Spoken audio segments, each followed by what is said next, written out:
Have chat there, man. It's going to be a fun stream, man. This is going to be a fun stream.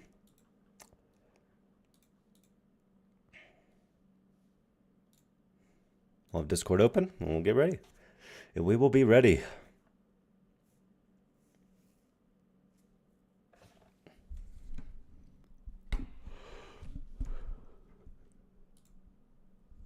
Oh, jeez. Ami, welcome to the stream. Good to see you guys. Once Hazel reaches out, we'll get started whenever he's ready to get started. I'm just waiting for him to reach out. That's the main thing. Once he reaches out, we'll be good to go. We'll get this started. I have a bunch of questions ready, both about Tanki Classic and normal Tanki. So hopefully we get some stuff about normal Tanki. That'll be fun. What else am I expecting? Maybe about 2 hours with all the questions I have. It could be more. I don't know how many questions he wants to ask or answer about normal Tanki. Revised, remember, for 26 months. Notifications are going to be muted this stream, just so I don't have them blaring in my ear whenever, you know, the stream happens or whenever he's there. So they will be muted. They will show up still, but I just have them muted for now. Beware viruses, yep. Is it going to start early? No, I just started early so everyone can hop in here for the start of the interview. He's not here yet. I'm just waiting for him. Are you going to do a summary video? Most likely, yeah. Tonight I have my Tanki history video coming out. Tomorrow I'll have the summary, and then I'll probably take a day break on Monday or Tuesday. But yeah, we'll have the summary in a day or two after. The big thing is tonight is the Tanki Online complete history video. The video is almost 30 minutes long. It took me about 2 weeks to make. So definitely check that out tonight. Can you make a video about the interview after stream? I will, Rayan. Darkstar, welcome to the stream. Good to see you. I just went live early so that everyone could get in here. So give everybody about 15 minutes prior to the interview starting. And then, of course, I will make a video on the interview afterwards. Just not tonight. Tonight is the Tanki history video. Good to see everybody. We're currently up 50 viewers already. Once Hazel gets in here, I'm sure it'll skyrocket. We just have to wait for Hazel. I imagine he's going to be here at 10, so we have about 15 minutes.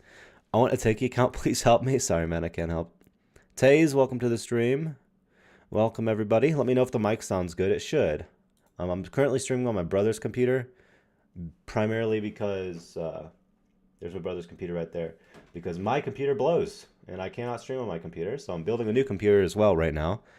The budget's about $1250, so I'll have that built next weekend. And then after next weekend, I should hopefully be able to stream again pretty consistently. Next Sunday is when I should have my new computer built.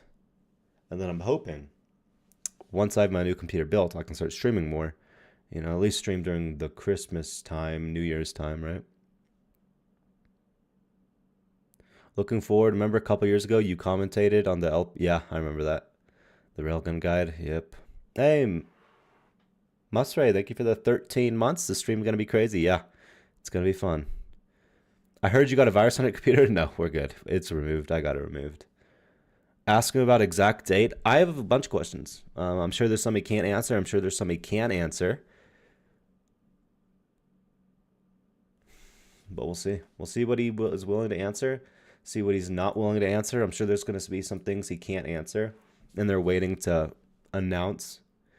I have some questions that haven't been answered, some questions that have been answered just for the English viewers who want to see what Hazel says about it. I made sure not to add too many questions of stuff we already know. It's about a, I'd say 60-40 split of stuff we know to stuff we don't, because at the end of the day, we know a lot about Tanki Classic already. We basically have everything essentially revealed for what Tanki Classic is going to have. So I will be asking a few of the same questions. Again, I do have a bunch of new questions. Tanki Fund? Oh gosh, I'm just avoiding that altogether. The Tanki Fund was a bust. Everyone knows it was a bust. There's no reason to dwell on it. I mean, they know why it's failing. Make sure you don't hold back with the questions. I'll try and get all the questions in there. I have like 40 questions. It's going to be a long interview. If he wants to answer them all, I'm down for it. Did he contact you yet? No. I imagine, again, Marcus will make the call. But yeah. I imagine Marcus will make the call. I'll get invited to it around 10 o'clock. We still have over 10 minutes to go. So ask about HD maps. Yeah, don't worry about that. I already have that asked. What year mode is Tanki Classic? All questions I have ready to ask, guys. I'm just waiting. I have Discord on my other monitor, and then all the other questions are on another page. So that is what's going on now. I'd be lying if I was saying I was a little bit stressed. I haven't talked to Hazel in a year. Some stuff has happened in a year where Hazel may already have a negative opinion of me with the whole, oh gosh, I already forgot the name of the event. Is it promising to connect pro battles and new Tanki with classic? Did I miss it? No, Trigger, we haven't started. There's about 10 minutes left. I just wanted to go live early to get people in here. 86 freaking viewers. Don't forget to like the stream, guys. Get it shared to multiple people. Share the stream with your friends. Let's get this thing going. Is it worth coming back to Tanki Online? Honestly, Prismite, I would say so for Tanki Classic. Also, good to see you, Prismite. I would say so, yes, just because Tanki Classic is going to be fun. But, I mean, until Tanki Classic comes, maybe not.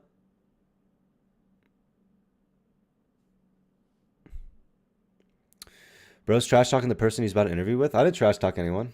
I was saying he might be mad at me still. Stream will be saved? Yep, I'll keep the stream public. And then I'll make a bigger version of it, or whatever you call it, edited version of it a few days after. Because tonight, I have my complete Tanki history video, which is 30 minutes long. Again, guys, please like it. Watch the entire video of it tonight. Give it a comment. That's going to help it get shared to so many people, so I think that video is going to be awesome. When is Hazel coming? Hopefully here in about 10 minutes.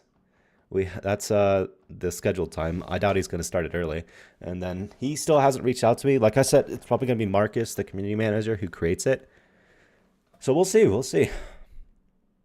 Yo, Taspens, would you ask if you will have time if there's every single... How to... Britican? What? Spade. Hey, good to see you, Spade. And moderators who are here, try to keep the stream PG friendly, like cutting out curse words and stuff, just because the stream will be kept public for most people. So it's gonna be fun. This is gonna be a fun stream. I'm excited for it. Excited to get some answers from Hazel here. I'm excited for a lot of things. Let me adjust my monitor. There we go. Monitor adjust a little bit. What about Tanki Fund? Yeah, that thing's a bust. Tanki Fund is a bust, man. Tanki Fund is a bust.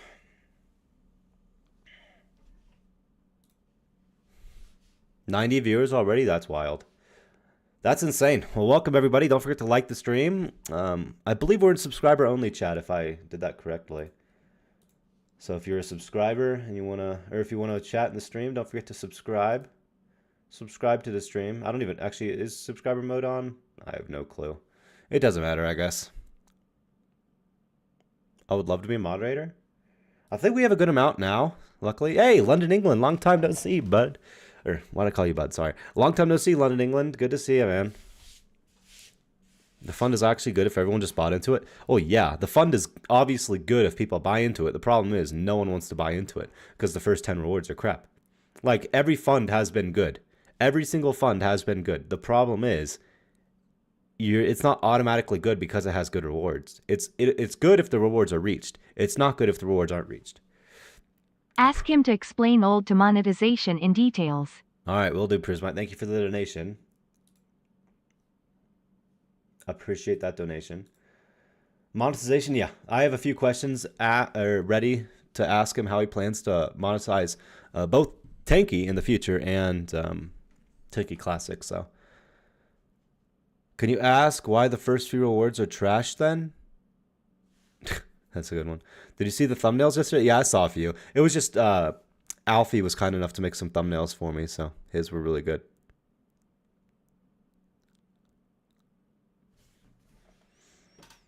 It's currently 9:51, less than 10 minutes until the interview starts, baby. This is exciting stuff. It's been a freaking year since the last interview.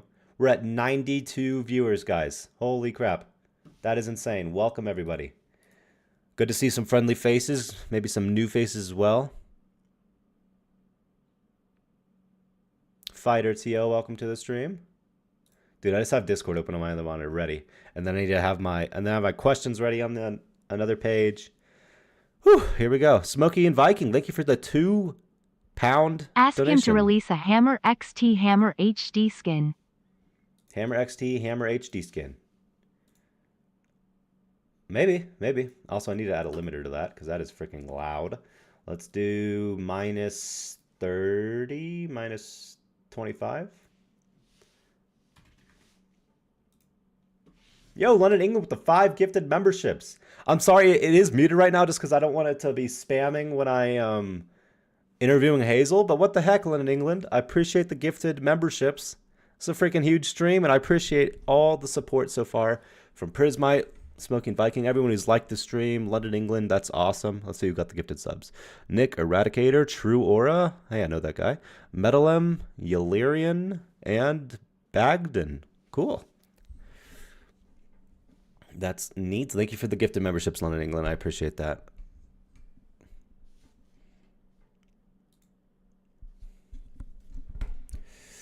Dude, my hair keeps falling forward. I don't want that. Don't want my hair to fall forward and look very flat.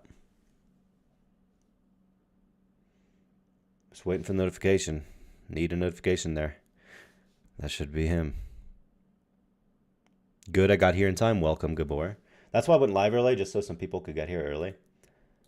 We're currently at almost 100 viewers. That is insane. Guys, don't forget to share the stream with your friends. Let them know what's going on here. This is going to be huge. This is a huge day for the Tanki English community. The Russians have had their time. They've had their interview. We need our time. This is our interview. Last time, the interview reached around 130 concurrent viewers, if I remember correctly. 130 to 150, if I remember right, just because it came out of the blue. It was a random interview randomly. This one has been getting hyped up for at least a month now. So that's awesome. Now we just wait. We just wait now. 6 minutes until he should call, or at least Marcus should make a call with us. It's 8 p.m. in Russia? I thought it was 5 p.m. 8 p.m. Dang. He's doing this interview late. Well, I appreciate the sacrifice Hazel's making for this interview to be so late. Because it's only 9:54 a.m. for me.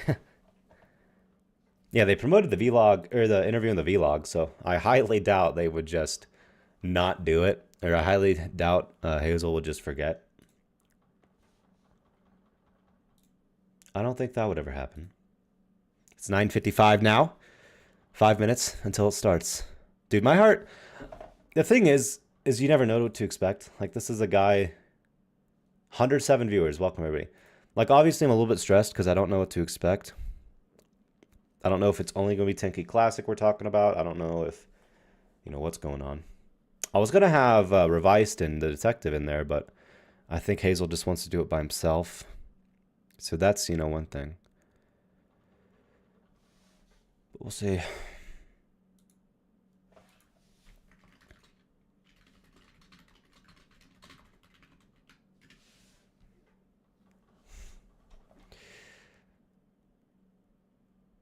I will come back to Tanki if the classic version is good. Yeah, I'm.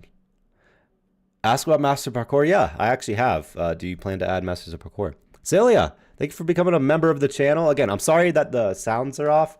You can't still see the notifications, but I turned off sounds just so that I don't have sounds going through the stream, you know, when I'm interviewing, just because I want to keep it as, you know, normal as possible. I guess the only thing you can hear is if you do like a super chat, you can hear the message, but I made sure to turn that limiter on so it's not that loud. I'm back, baby. Welcome, Scylla. Dude, I'm stressed. I'm stressed. I'm scared. I'm afraid the interview is going to fail, and it's all going to be my fault. I'm the freaking proxy of the English community, and I'm going to... Okay, we're going to do good. We're going to do good. It's going to be like last interview, fun, long, bunch of questions asked, bunch of stuff answered. It's going to be awesome. Again, I just ask that you guys remain respectful in the chat because this will be on the stream. So just try and stay respectful in the chat. That would be the best option here. Should I make my camera bigger? Probably just keep it like that, I think. Or should I move it over here? Should I make it bigger over here? Do you guys want my camera bigger or no? Keep it the same size? Probably just keep it the same size if we're being honest.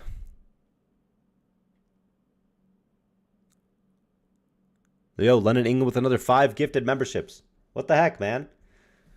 Hype! Hype the stream. Akshat, Soda, Smoking Viking got one. That's nice. Full screen. RR with the gifted membership, or the super chat. Asking about grenades and when they are coming. I do have a question about grenades. We're first talking about Tanki Classic. So that's the big thing first. We'll also have his face cam. I don't believe so. I don't think he wants to do his own face cam. Ask him about grenades, and when they coming smiley face. Yeah, don't worry. I'll ask him about it. Also, that was so loud. I thought I turned it down. Let me go to Streamlabs.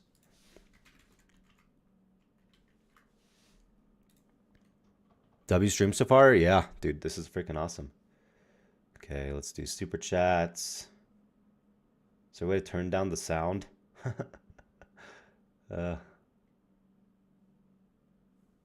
You know, it is what it is.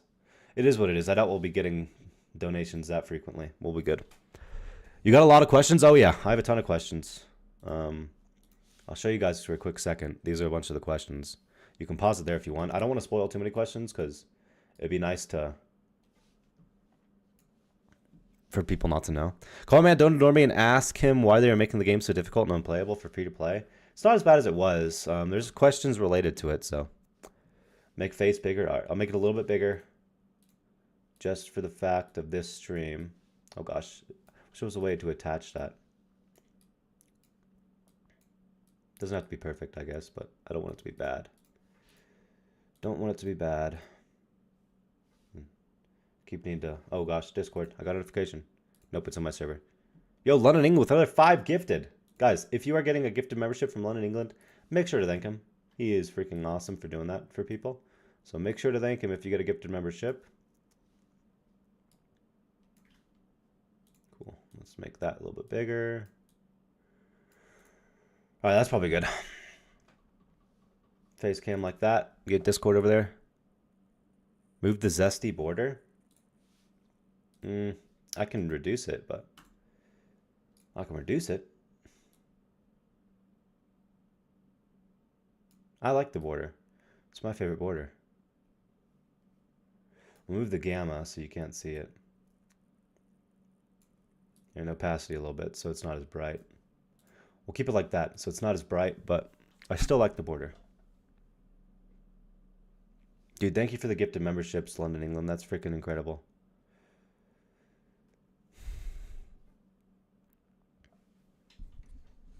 In case you want to read them. I have a ton of questions to knowledge. Probably won't be able to get to them all, so I don't want to overburden myself with too many questions. 150 freaking viewers. Welcome, everybody. This is insane. Don't forget to like the stream. You like the Christmas lights? Thank you. I like them too. I think they fit the Christmas theme. I don't know if we should have them on for the interview, but yeah, keep them on. It doesn't look that good without them. It's just tape. Yo, buddy, where are you from? I am from the United States of America. The United States. Hair is flat. Hair falling flat. No, it's probably fine. It's not the end of the world, my hair. It's much better than last time where my hair was flat as a freaking pumpkin. That doesn't make any sense. It's 10 o'clock. All right. Should be here any second. Your notification says new subscriber. I know, it does.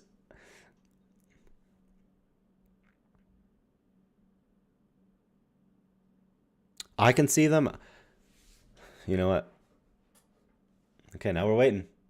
We have Discord here. Waiting for a message from Hazel. Once we get the message, we'll get this started. We'll get this freaking started. It should start any minute now. We're just waiting for Hazel at this point. Just waiting for Hazel. Waiting for him. Is he in the Discord? Is he in the Tanki server? Where would he be? I'm confused. I'm wondering where he could be. When is he coming? Any second now, hopefully. I imagine Marcus is going to make the call. Adding any other YouTubers like last year? I wish I could. Hey, OPEX is there. Awesome. I'll give him a call. I need to send him a friend request.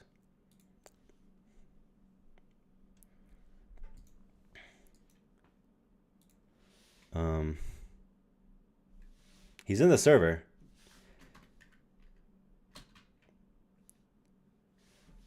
Yeah, I see him in the server. Don't worry.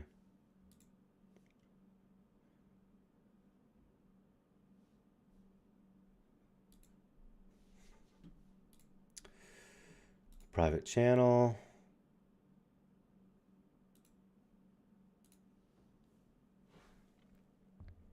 Dude, Scylla. Question for Hazel. Why late? Loudly crying, rolling on the floor, laughing. He's here right now, so I want to give him a call on, private message. That would be the best option. Awesome. Giving him a call. He should be here soon. Hazel, how you doing? Welcome. Yeah, hi. Is this working? Working. Yeah, I can hear you. So what time is it for you? Isn't it pretty late for you? It's 22 p.m. Okay. Thanks. Dang, pretty late. And yeah, I need to bail out from your server like really fast. Yeah, a lot of people. Yeah, it's just better to do private call Yeah, because so there's not like Yeah, I know admins and stuff there was joining. really no point to adding me and friends on the Discord because I don't really have time for this. Yeah, all good. And all that kind of stuff. So hi, hey everyone. I see you started the stream. Yeah, I started a little bit early just to get some people in here. Currently at almost 200 viewers, so that's pretty awesome. Appreciate you reaching out and doing the interview. It's always fun to do it. I thought it was gonna be earlier, like October, because of the whole forum thing. But Christmas Well, time is good. A lot of things change, plans change. Maybe in October next year, who knows? Yeah, no, I'm down for whenever. As you can guess, this year I have a let's call it a thing to announce first. Right. Well, I'm down to get into questions. I don't know if you want to start off with anything or just get into whatever questions I have. Or... I do, but I kind of wanted to talk about this privately, but as you have started the stream already, I guess there is no way to avoid that. I can mute it first if you want to talk about something privately first. Yeah, let's do this. Just awesome. Yeah. So I'll go ahead and mute right now, guys, and we'll be back in 3 minutes.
Cool, we're back.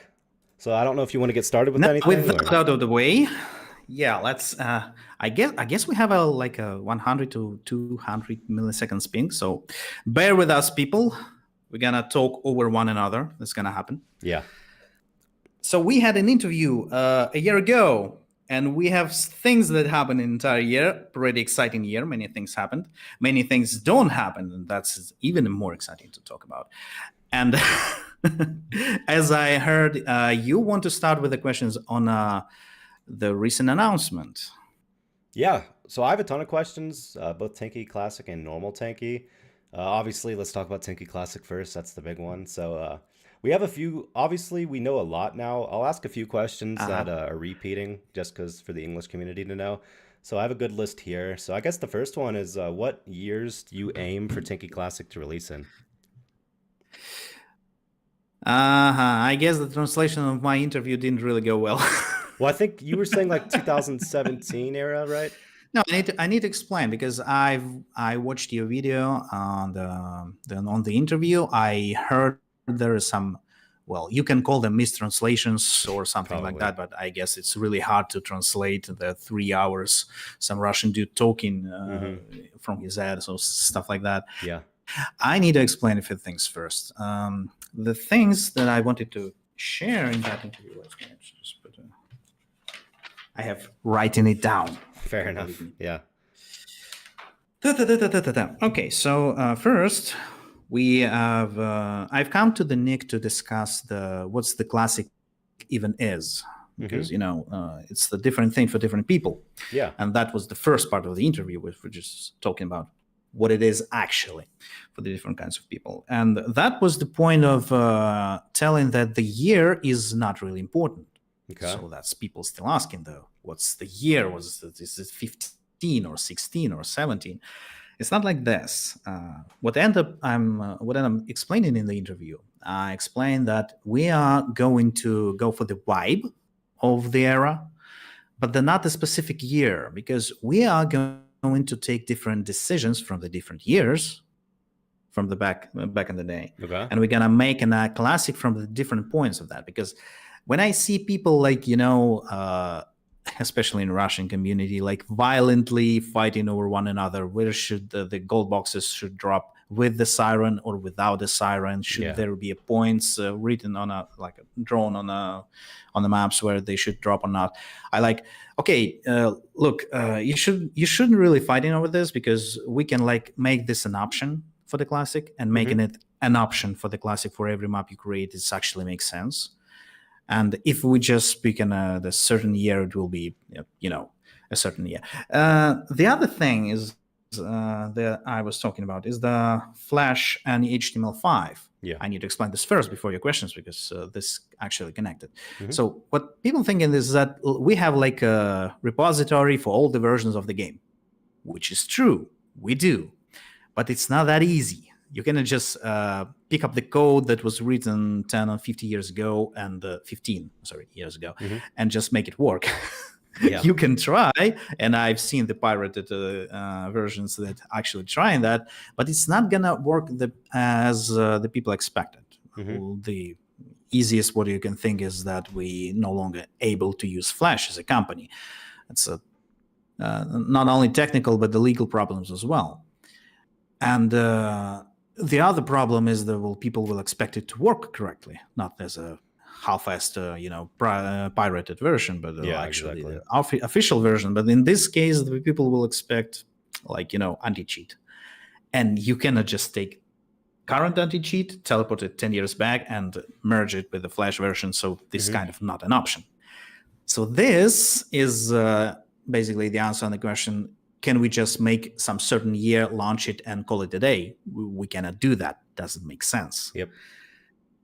And the last thing I was explaining in the interview is the monetization, which is actually the most important part, I think. Yeah, definitely. But I'm sure we will come to this when we will, when I will answer some of your questions. So let's get back to it. You ask questions and I'll explain. Well, first of all, let's go through that translation, so we can fix some mistranslations that happen. Sure. But you'll have to ask me questions. Yeah. So you answered it now. We're getting old Tanki, but it's like a mix of a bunch of the years. Is there a cutoff, you think? 2017, anything past that, or anything past 2018 you won't add? Yeah, there was a cutoff in the interview. The first year is, pretty much 2009. Not the prototype version. We're not going to bring back the fuel and the ammo economy that was in prototype.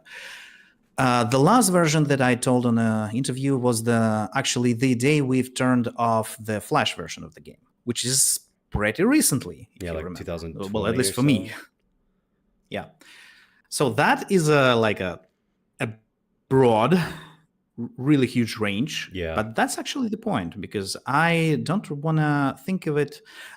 What was the point of me telling that to the players and to you viewers is, I wanted to see what people think about the different good aspects from this a huge time from 2009 to the 2020 21, 22, 21, 22. I think 22 it was the day. Because the people right now, people in mindset that there should be a specific year, so they fight in over the year, which is something I'm not interested in, as you understand. I'm interested in the best decisions. I try to reframe the conversation, and the case that you come into me and asking what year is it is like a little bit of a letdown, but I know I have to repeat it several times so the people will change the discourse. No, I think that's probably I hope good. that's gonna happen. I think it's good just because there's aspects of every year that definitely have their negatives. Like in 2014 or 15, when the kits were added, people got annoyed about how people could buy kits really easily. But I mean, we'll talk about that. Oh, yeah. But I mean, there obviously has to be ways the game's monetized, or else you guys can't make money and keep it going. So I guess we can get into that question. What are the main ways you think you're going to monetize the game? Oh yeah, that's the biggest part that I try to explain. That the difference between the current version of the Tanki Online and the previous version of the Tanki Online and the classic version of the Tanki Online. And the reason I came to the Nick to talk to him is that he's seen what happens when you just start the old version of the game and let it run for quite a while. Yeah. The game, the way it was, the game was assembled, was not.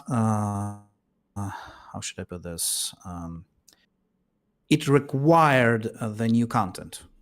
That's a thing with the free-to-play games. If you have a free-to-play game, it's alive as long as there is a content. If there is no content, the game is dead. Yeah. So this is the thing. When you start in any previous version of the game and you let it run for a while, you run into the problem that the people got bored. Or it's not gonna earn enough money to sustain itself, and that's the biggest problem for me, because people got bored with the classic is okay for me, yeah, for various reasons, but not being able to sustain the game is a huge problem, because I will have to keep the servers running, keep the promise running, and to make it sure it's gonna work, we need to do something about it. Now, I know my game, and I know that it can be monetized pretty good, but there is the things that need to be addressed, because the bulk of the monetizations come from the new stuff, the augments, the skins, the paints. Yep. And that is actually what I don't want to do in the classic, because a new turret is this is how we don't call this game a classic anymore, right? Yeah. Adding new augments is like we don't call this game a classic anymore. And at some point, even if we release new skins and the paints, they don't hurt the game, but they change the look of the game. And at some point, there are so many of them that you can't actually call it a classic anymore. Again. So what I was looking for is for a way how to make it so we don't release the content at all, new content, or that we are not restricted by it. So we can do this if we feel like it, or we believe that players will enjoy some new content, I don't know. But we don't have to sustain it. Yeah. Now, so in the interview, I explained to the Nick that there is two ways how the industry solved this problem, basically. First of all, the first way is the free-to-play way, when you release the content, and this is the way that I think doesn't fit with the classic, with the idea of it. Okay. Now, the second way, and you probably know about this, World of Warcraft way, right? The premium subscription. Basically is a subscription-based. And what I explained in the interview, while this idea is perfect fit for the Tanki Classic, it doesn't fit for the Tanki as a game, as a whole. Because the problem that I see is that the game relies not only on the releasing of the new content, but the coming of new players. So when you play the game and there is only old players and there are no noobs to beat, right? Yep. No noobs abound, and everyone is actually paid player because you had to buy a subscription, right? Yep. It says, yeah, this won't be Tanki, and this is what I'm afraid of, because if I make it a pure subscription, the game field will go off. We need to make sure so there are players who don't pay anything and they can still play the entire game from the beginning to the end, from the first rank to the final rank. So that got me thinking, because it would seem that this doesn't fit as well. So what am I gonna do? And this is actually the first question that I had to answer before the board, as you understand. So people asking me, do you really think this is going to be a good project? I think, yes, it is. They ask me, how are you going to sustain it? I say, I don't want to draw the money from the main game, because we did that before, Tanki X and different other projects, and this didn't go well. So we have to draw a line. It have to self-sustain. Okay, so what we should do? What I found is, do you know about the Counter-Strike Prime, the Counter-Strike 2 and the Prime system? How does the Prime system work? I know Counter-Strike. I'm just not familiar with Prime.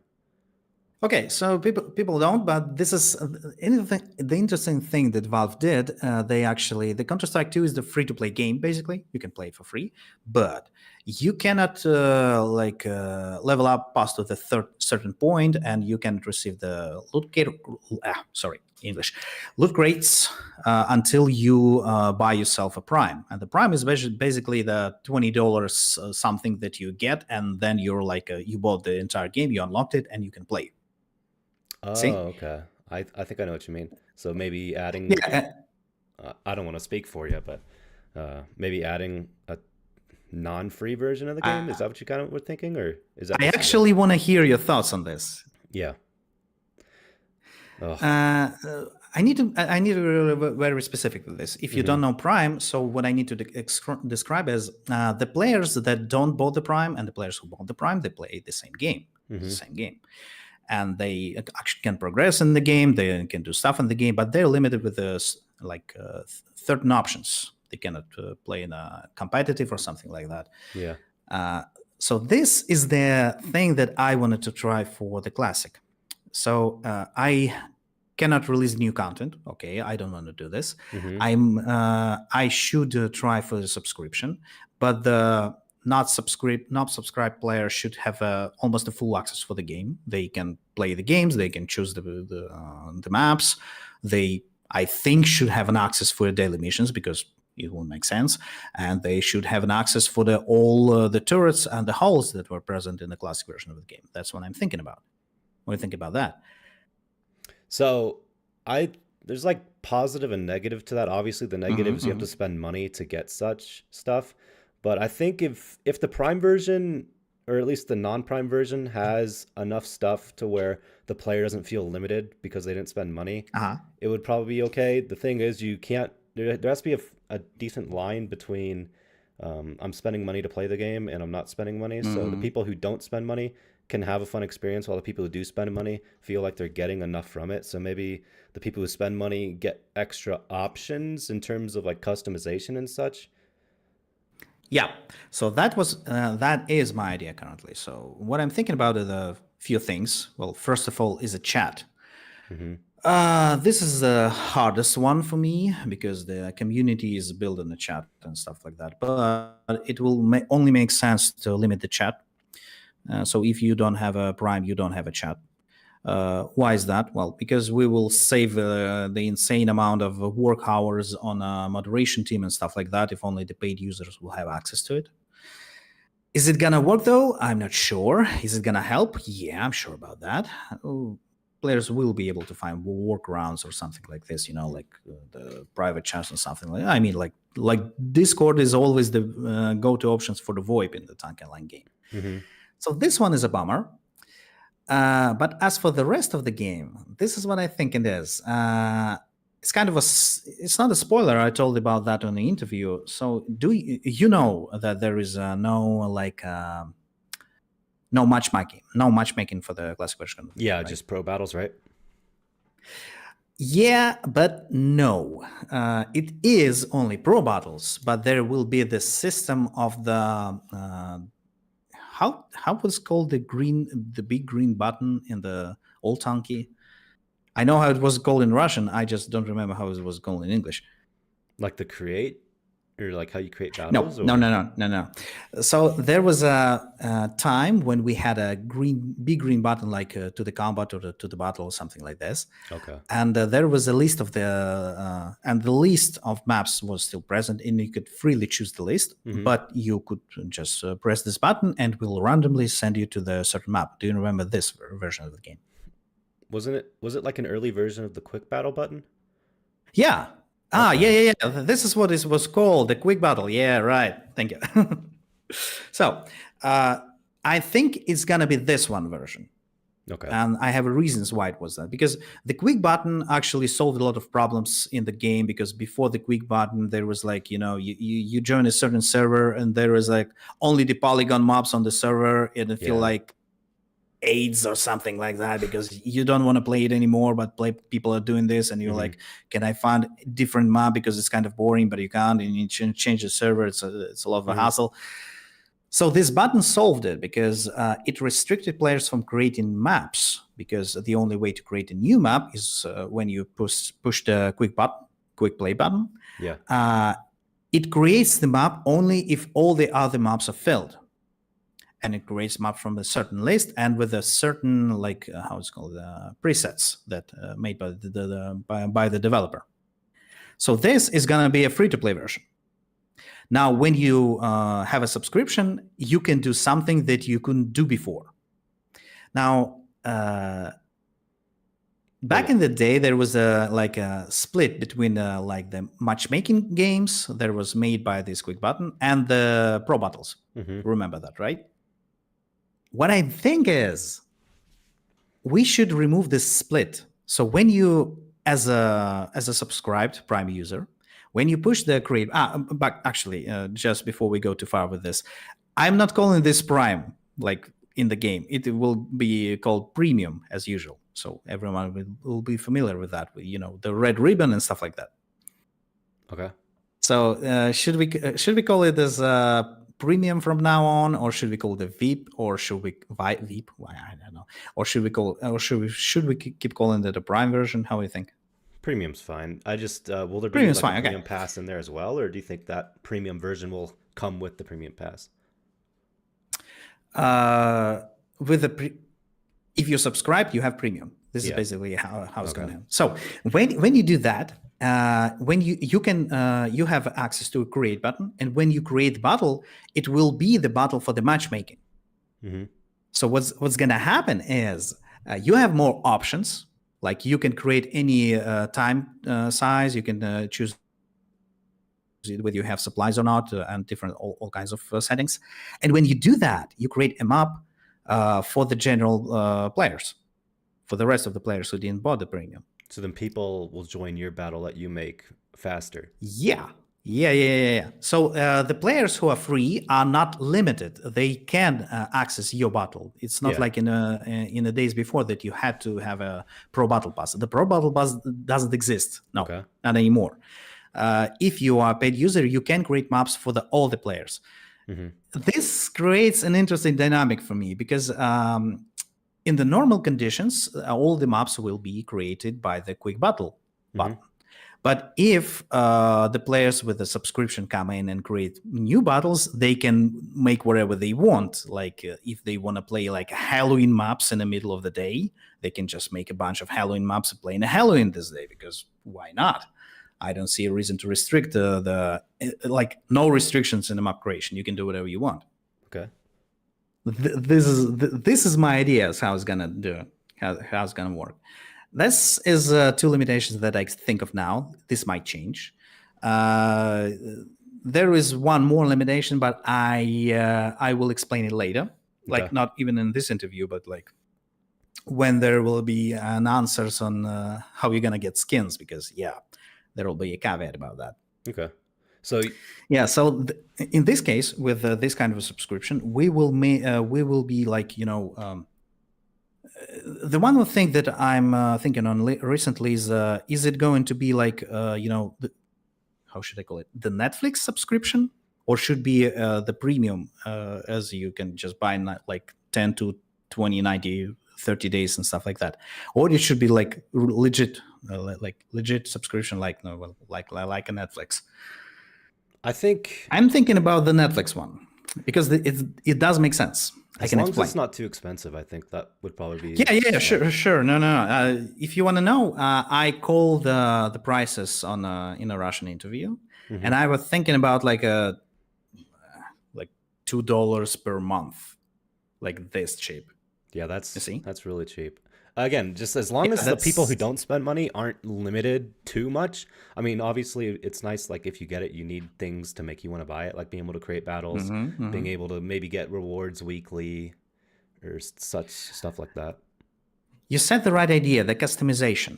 When you don't have a subscription, you cannot customize your experience, but you can have that old classic experience that was meant to be played. Yeah. And when you have subscription, you can bend this experience. Like you can create maps, any maps you want, with any time limit you want. If you want a map with 1999 minutes, Yeah. that one, you can make it. You can come and like in a server restart, create the map, and everyone will join your map and will have to suffer there with you. Good luck. I guess you guys like this kind of stuff. So this is my idea. So I'm not gonna. The other thing is, with what will this allow me to do is two things. First, by the number of subscriptions, I will be able to tell in advance if the project doing good or not. Yeah. Like you see, I have at some point I will be able to calculate the amount of people who actively subscribed, and if the project maintenance is below that number, we're good. If it is above the number, we're in trouble. It will be easy to decide. That's really important. And the second thing, which I think the most important one, I can avoid all the pay-to-win stuff, like entirely. Yep. I guess the supplies will be a thing, but we can deal with the supplies by just giving more supplies. Yeah, exactly. Right? Yeah, so that's my idea, because the supplies is like a core experience of Tanki Online. We cannot avoid that. But we can just don't release anything that overpowered. And if the player is a free-to-play player and decided to not subscribe to the game, first of all, well, it's a bummer. It's a classic. I think you should at least for 1 year subscribe for it. But anyway, but there will be no point when the paid user have any advantage over not paid user. This is we can talk about the augments in the current Tanki version, right? When we release the augment, it's buffed. When it's in a common pool, it's What nerfed. about crystals and other For stuff the classic, for money? first of all, we don't release anything like that. Second, that we can just not do that at all. There is nothing that think of it this way. If we would we could limit the M3 only for the paid users, right? That will be a plain pay-to-win thing, right? Yeah. But we're not going to do that. We don't want to do that. And this subscription actually, it's like a safety net that makes me limit the game to only the free stuff and make the better version of whatever we had in the previous years. And that will be the huge difference from the current version of the game. That's what I think. Yeah. I think the premium sounds fun, especially because if players who have the premium experience, they have premium, they're going to be good in crystals more, so they'll be able to buy kits faster with crystals. So No. You don't want to do that? No. That's what I'm talking about. Yeah. To the point then when you will not have an advantage on the crystals. Okay. Maybe there will be a little bonus on the experience. I don't know, the 20%, 30%. That's it. No bonus crystals. Nothing at all. That's good. Okay. You just, when you subscribe, you get only the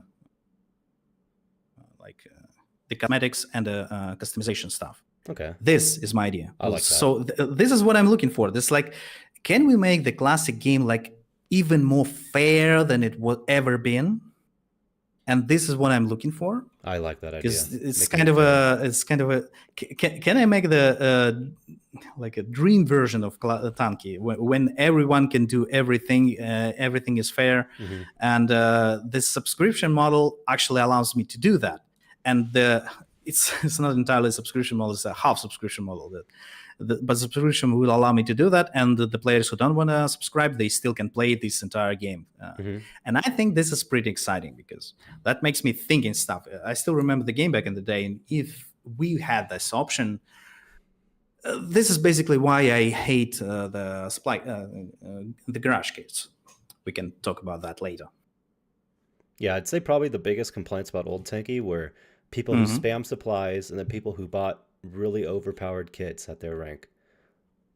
Yeah, now imagine the version of a Tanki when they can do that, but it doesn't give them anything. Yeah. I think it You, sounds you, like a you good won't balance. expect that. That will be first of all, that will be really easy to balance, and the easy to balance makes it so everyone will be happy in that game, Hmm. and it will be fair. And all that I'm asking in return is that you should be subscribed for this game, because Yeah. that's a classic experience, and this is what actually I'm going to push as well. And I need to change like the attitude towards the buyers in this game, because in Tanki Online, yeah, the buyer, nobody want to play with the buyer, stuff like that. Hmm. That was a thing back in the day, the way I remember, especially because of the kits, right? You buy a Yeah. kit, fun, but everybody hates you, not fun. In the Tanki Classic, I want a different attitude. When you see a player with a red label behind his rank icon, right? Hmm. You should know that this guy supports and this guy pays for all the fun you have in here. So these guys should actually be heroes of the Yeah. classic version of the game, because as long as they pay, you can sustain this game. So it's really exciting for me, because I am following the industry really close, because, well, it makes sense. I'm in this industry, and I see the discussion that there are many games that starts and shut down, right? And there is a problem with the game preservation, stuff like that, right? Oh, gosh, so many And this nowadays. model, yeah. And this model actually allows us to solve this problem, right? Hmm. Yeah. I don't know if it's gonna work. I don't know if players will be able to support the game for the long time. I hope they do, because if this is what's going to happen, well, we will make sure that the classic will just stay the way it is, and it will just keep going. Yeah. It's really good. Everybody will like that. Well, especially for that price. And if you had like a 1 year subscription for like Mm-hmm. $24, $30, I think Mm-hmm. at that price and making the game balanced, I think a lot of people like that idea. Because now you can buy a bunch of containers for hundreds of dollars, whereas in Tinky Classic, Mm-hmm. you Mm-hmm. can spend a few dozen dollars for a year and then get Mm-hmm. everything you really need. Yeah, that's right. Yeah, because we cannot really sell the containers anymore, because the containers rely on the content, and Hmm. if we cannot make new content, we cannot actually sell the containers. So there is no point to pursue that as well. This is how I going to solve the monetization problem, and I'm really excited that it's really gonna work. I'm gonna to do everything possible to make it work, and we'll see about that. Yeah, no, I like the idea, especially with how cheap it sounds. As long as it's not too Mm-hmm, mm-hmm. expensive and people aren't limited, I think it'll be good. But I like the idea. Now I have to say that the actual prices will be calculated and Adjusted. stuff like that, because they're the accounting team that will always have a power over me. They will just come in and say this should be the price, and your opinion is not matter, and I will have to say okay. But what I'm looking for is to make sure that the project will be balanced over this low price, and if it's gonna happen, yay! Everyone's gonna be happy. Yeah. Well, cool. Thanks for So, answering that one. That's quick. do you have like more questions about classic, or maybe expectations, something like that? I have a ton. I can just go through them if you want to answer them fast so we can. Yeah, sure. Because there's also a bunch of questions on normal tanky, because obviously we still have normal Yeah, tanky. well, if you want to answer. just to keep everything like under control, let's first address the classic version of the game, and then go to the main menu. So one of the questions was, what's the big difference? But I think you've kind of answered that. The big difference is that this version is going to be more so oriented around staying balanced for everyone while giving one player a more customizable premium experience. And that's what keeps it balanced. Do you think it's going to be a huge difference, actually? The premium or Tanky Classic? I mean, the difference between the current Tanki Online and this version of Classic that I described to you. I hope so. I mean, my problem with current Tanky Online is just how much is going on in most games. You have grenades, drones, augments, overdrives. So I'm hoping it'll be more calm in games, like less Uh-huh. chaotic. Yeah, sure. That's what I'm looking for, and I'm really excited about that.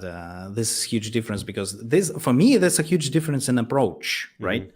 That the game that I can just make a version of the game and never bother about adding new content. That means that I can bother like improving the existing content, right? Yeah. The better balance, the better settings, the maybe new options.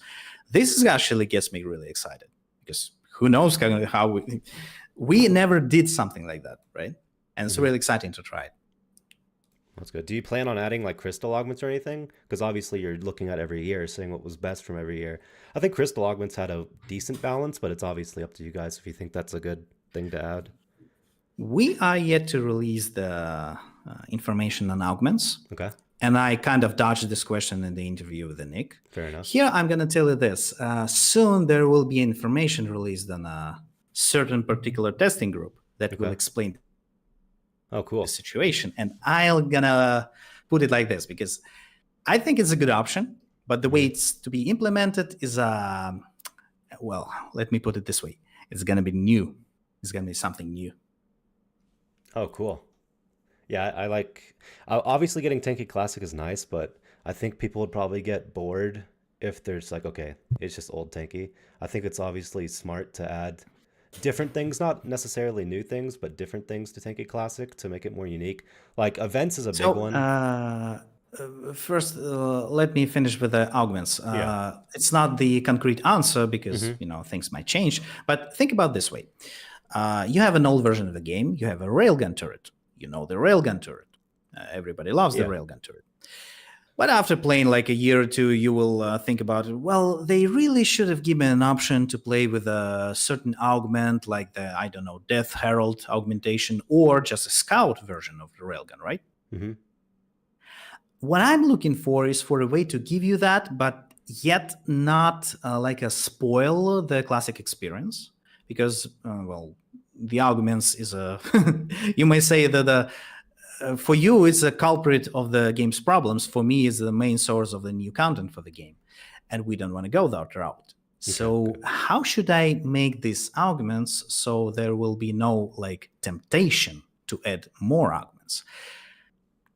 And that's an open question. I have an answer, but I will tell you that later, not in this interview, but All right. in upcoming vlogs. Sounds good. I hope you like what I'm come up with, but you should expect something like this. So I will come up with a version that will have you an ability to have an options, and yet this will be like intrinsically limited.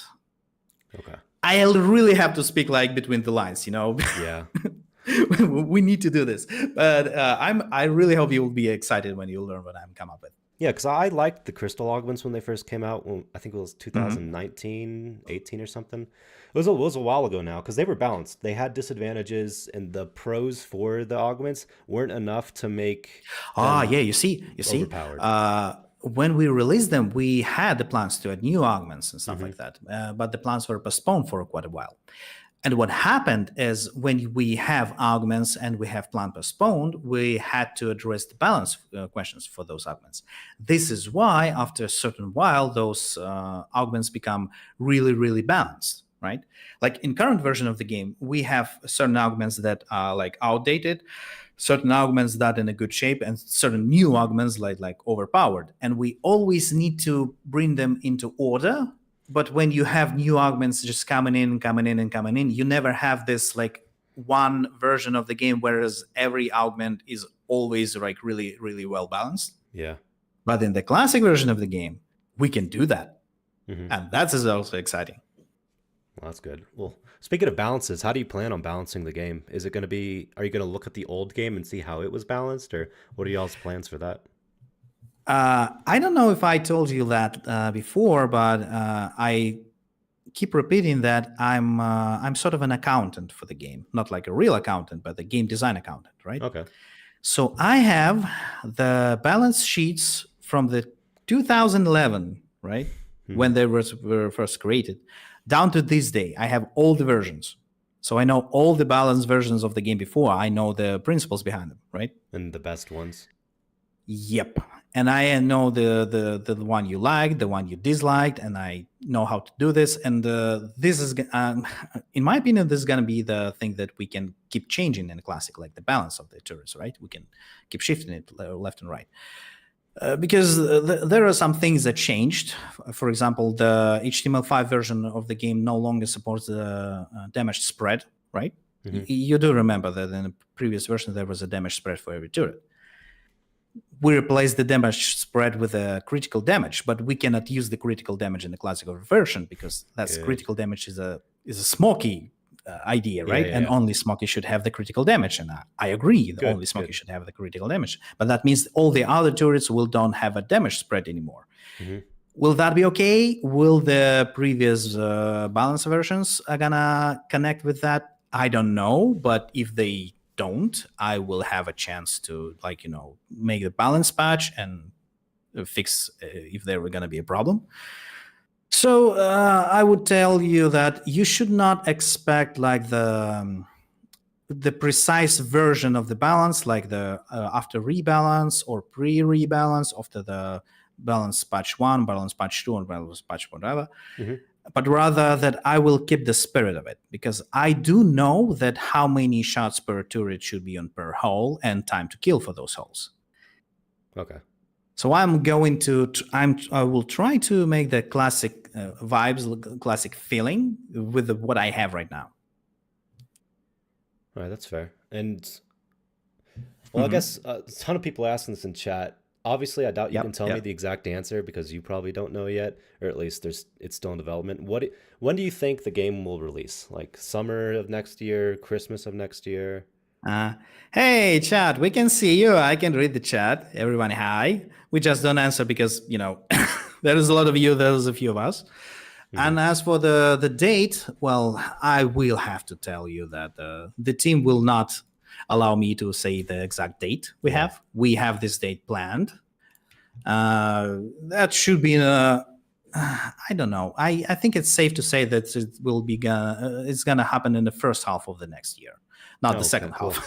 If it's gonna happen in the second half of the game, there's in the year something gone really wrong, and I don't expect anything gone wrong with this because it's pretty much the calculated project at this point. If I will have problems with someone who are trying to execute it, like people are changing jobs or something like that, this might gonna shift to the second part of the year, but my idea is gonna be the first part of the year.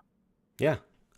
Tanki birthday would be a nice time. I see people saying Tanki birthday. Well, maybe. Either that, or you obviously have Halloween and New Year's, Christmas, which are like the top events. That's a half part of the year, so I don't know. Hey, well, that's good to hear. Good news. Another question is like, why now? Why not 2 years ago? Why not a year from now? Why now? We had answered that on an interview. It's kind of a long answer, but the gist of it is that there are gonna be changes in Tanki Online that gonna change this game like forever. It's already happening. I mean, the augments is one thing, but the grenades is like whole another thing. And with all the grenades we have planned, is gonna shift the game like really, really big. And the other thing that is actually happening right now, but you don't really pay attention to it because we have ways to hide it from the plain sight, is the Oracle drone. And that's a big thing because it changes the game completely in the beginning of the game. And if we have plans to make the entire game into that will change the game forever again.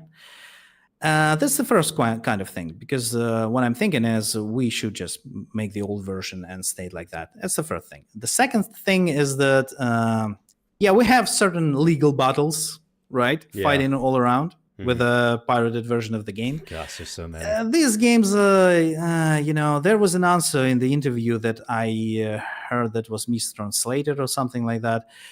I do feel sort of a disdain for those projects, and not like this. The people stole my job and stuff like this. This is how actually my team feeling. When I was looking at this project, I was like, okay, my background is modding background. I was making mods for the game, right? Okay. So when I see someone taking someone else's job, I'm not that against it, right? On the other hand, I'm excited to see what they're gonna do with it, right? And what I see is they start to copy my decisions, which you can call a flattering, but they start to copy my monetization decisions, which is bundles and such. like, yeah. And I'd be like, well, what are you doing? You said it's gonna be a classic. You said it's gonna be fair. What are you doing? And then they I was add like, $100 weird skin bundles. yeah. And I was like, no. I have to do this myself. No, they doing it wrong. This is the wrong classic. This is not the classic. And the people who are looking for a classic and go and to see it like this, and I'd be like, no, please don't remember the game like this. I need to do this myself. That's the thing. And there is a third thing that I didn't explain to before. There were changes in the company, right? Okay. I'm still cannot like share everything, but there was changes in strategy. Like I was hinting it on the year ago in the interview. And at this point, I do have, you can say, a power, right, to convince people to give me the opportunity to make this project. And I've been supported inside of the company. Okay. So even though we have discussed the old version of the game for quite a while, as you know, in the interview from 2013. Yeah, right.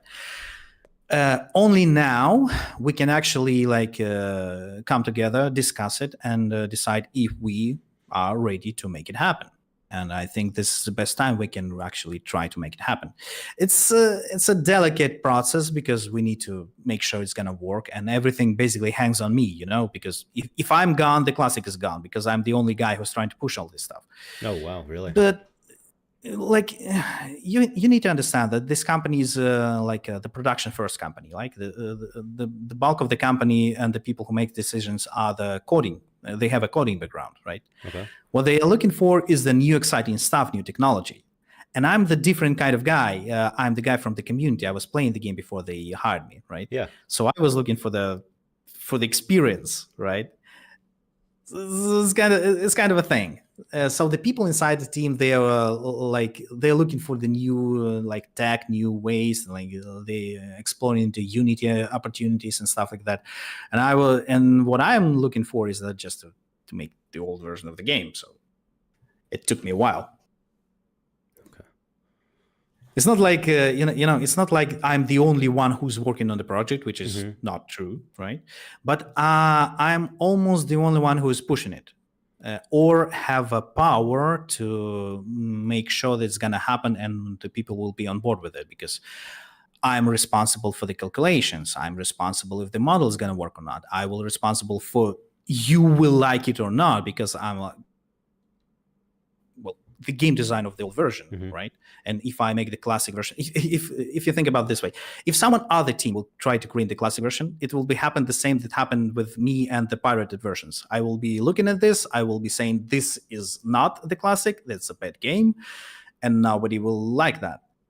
So there's really a lot of things that hangs on me personally in this project. So I really hope it's going to work out. So are you leading this? I don't know where. Yeah, I heard sure. it. Yeah, Okay. yeah. For some reason, I thought someone else was leading it. I don't know. No. That. That's a little bit of a mistranslation. I need to explain this. What I'm looking for, I'm the I'm lead of this project. I need to make sure this is gonna work. But what was mistranslated is that I need to make sure that after I make this project running and make it happen, so I can leave this project and keep working on Tanki Online. But the project will stay the same. The concept will stay the same. Yeah. The content will stay the same, and everybody will keep liking that. This is why subscription. This is why changes. This is answering many questions, right? Do you understand what I'm saying? Yeah, you're trying to set up the game so that it's future-proof and won't need a full dedicated team. Yeah, right. And I am, as a game designer who was working on that classic version of the game from the 2013, right? Yep. I'm the best guy who can try to do that, you know? I'm sure I will have some people disappointed along the way, right? Because you cannot satisfy everyone, and you said that in your video exactly, that you cannot even try to satisfy everyone. I'm not looking for that. I'm not trying to satisfy everyone. My idea is that I'm gonna take the best things, I'm gonna put them in, I will satisfy the majority of people, and I can only hope it's gonna work. Well, that's good. Well, speaking of updates and events, do you plan to Uh-huh. keep like Halloween, April Fools, Christmas, New Year's, birthday? Do you plan to keep those events coming and frequently, or what are the plans for events for Tanki Classic? That depends. That depends. We have like tools to make events way easier than the years before because my main responsibility on the game for the many years was the live operations, right? Okay. So through the years, we made the tools to make sure that we can easily turn things on, turn things off, release something and unrelease something. Because before the programmers had to do this like manually for every release, so it was like really demanding, and we weren't doing much. These days, I'm sure there is an opportunity to make the projects happening without of involvement of the programmers who are working elsewhere. If it's going to happen, I'm not sure yet. My plan's that we'll have options to do that. But if we're going to do this or not, well, I guess we will try a few and we'll see how it goes. A few events. Yeah. Okay, cool. Yeah, because We honestly, should that's what I explained, that if there is a skeleton team running the classic, the skeleton team is a good thing and a bad thing. The good thing that the project is less demanding in terms of a budget, so you can expect less expensive. But at the same time, that means they will have to release less of an events. So Okay. it's going to be a problem. If it's going to be balanced or not, we'll see. I have ways to make it balanced. If it's going to work, I'm not sure at this point. So no promises there. Oh, cool. Well, another thing with the premium pass, do you guys plan on adding like it's a new star pass, battle pass that's only available to people who have bought the premium version? Haha. So first of all, I think that the crystals, you should still be able to buy them. Okay. Because that was the thing. Yeah. So there is a subscription that actually replaces or works with the premium system in Tanki Online. As for the rest of the things, there will be answers soon. I will not spoil it at this point, but you will know precisely what I'm going to sell and what I'm not going to sell. And as far as I know, the first spoiler is already out, so I can tell it on this interview. The first spoiler is this. There is going to be loot boxes. Like containers? But or... yes, the containers. Okay, cool. But, that's a huge but, I'm telling you. Okay. You won't be able to buy them. So you can earn them and catch them? Yep. Awesome. That's good news. But I like that. About the containers, I really like the decision that Nintendo made in Splatoon 2 or Splatoon 3. They have the loot boxes in the game, but it's Nintendo. They don't use the loot boxes in the main games, right? Only in mobile games. But they added the loot boxes, and I was thinking, what's up with that? Are Nintendo is going to change? But Nintendo did not change. Do you say Nintendo as I do, or do I understand what I'm saying about? Yeah, Nintendo, right. So they released there are loot boxes in Splatoon 3, but you cannot buy them. What they do is when you open them, they give you cosmetic stuff. And I really like that. Yeah. And this is what I'm looking for the classic version of the game. So there are loot boxes. Yay. Cool. And you cannot buy them. Yay, I guess. Well, I think that adds to just the whole experience of getting them. Like getting them means so much more when they're rare rather than being able to buy 100. And I heard that even you've been telling that we need to look for ways to make the loot boxes more exciting. There are two ways about that. You either add more content, which is a problem, or you can make them, they're just so rare that that when you got your loot boxes, that everyone got not more than you have these loot boxes, if you know what I mean. Yeah. So it's gonna be like a even playing ground, and everybody Catching should like them? that. Please. I guess. Don't. I beg you. Oh, I see in the chat, the catching them. Please don't, I beg you. Listen. We can turn this on, or we can turn this off. You see, it's an easy decision. We can do this way or other way. We can do them. We can make more of them or less of them. I'm sure we'll have to keep the gold boxes, like usual gold boxes with the crystals, right? But maybe if 1 in 100 of the gold boxes is gonna be the loot box, the container, is it gonna be really bad? Is it? or is it going to be exciting? I think it What would do you be think? fun. I think because when they were first added containers, the feeling of a Uh-huh. container dropping, wow, it Uh-huh. was especially back in the day when you could obviously buy containers, but this was like 2017 when containers are, I forget Uh-huh. when they were added, but I didn't spend money, so catching So one was so much fun. yeah, so I need to address this. If you hear me saying that the gold box is gonna drop, don't expect it like a rain shower like these days, Yeah. right? And if you really won't like it, I can turn this off at any point. Like it's an easy to do. Mhm. It's it's even easier to do than to return the like the first aid kit, the previous version of it. Mhm. It's like literally one button. I can do this, I can do that. So don't be upset about it. We can change it at any point. Well, speaking of containers, Uh-huh. Bring back mods to so the parkour big Hazel. thing is you said you don't want to add new content. Is this connected with like adding new paints to the game, making new paints and like new skins for Tanki Classic, or are you against this idea? I'm not against this idea. As I explained earlier, I'm looking for the ways so we don't rely on that, but we have an option to do that, right? Okay. So at the moment, I don't plan to add more paints than there were like in 2015, maybe 2017. Mm-hmm. It should be below like 300 Yeah. paints. Because that's what I explained in the interview with the Russian YouTuber. When you have too many paints, you don't recognize them. When you don't True. recognize them, you don't feel anything about them. You just don't care. If you don't care, then the system's broken. So there should be like a limited number of paints, right? Yeah. And we once you get that number, that's it. You shouldn't expect more paints in the system. Is it gonna work? I hope, really hope, because like when it's below 100, like you can remember the paints, you can understand the value of these paints, you can like distinguish the paints that people had to buy and the paints they had to get from the container, right?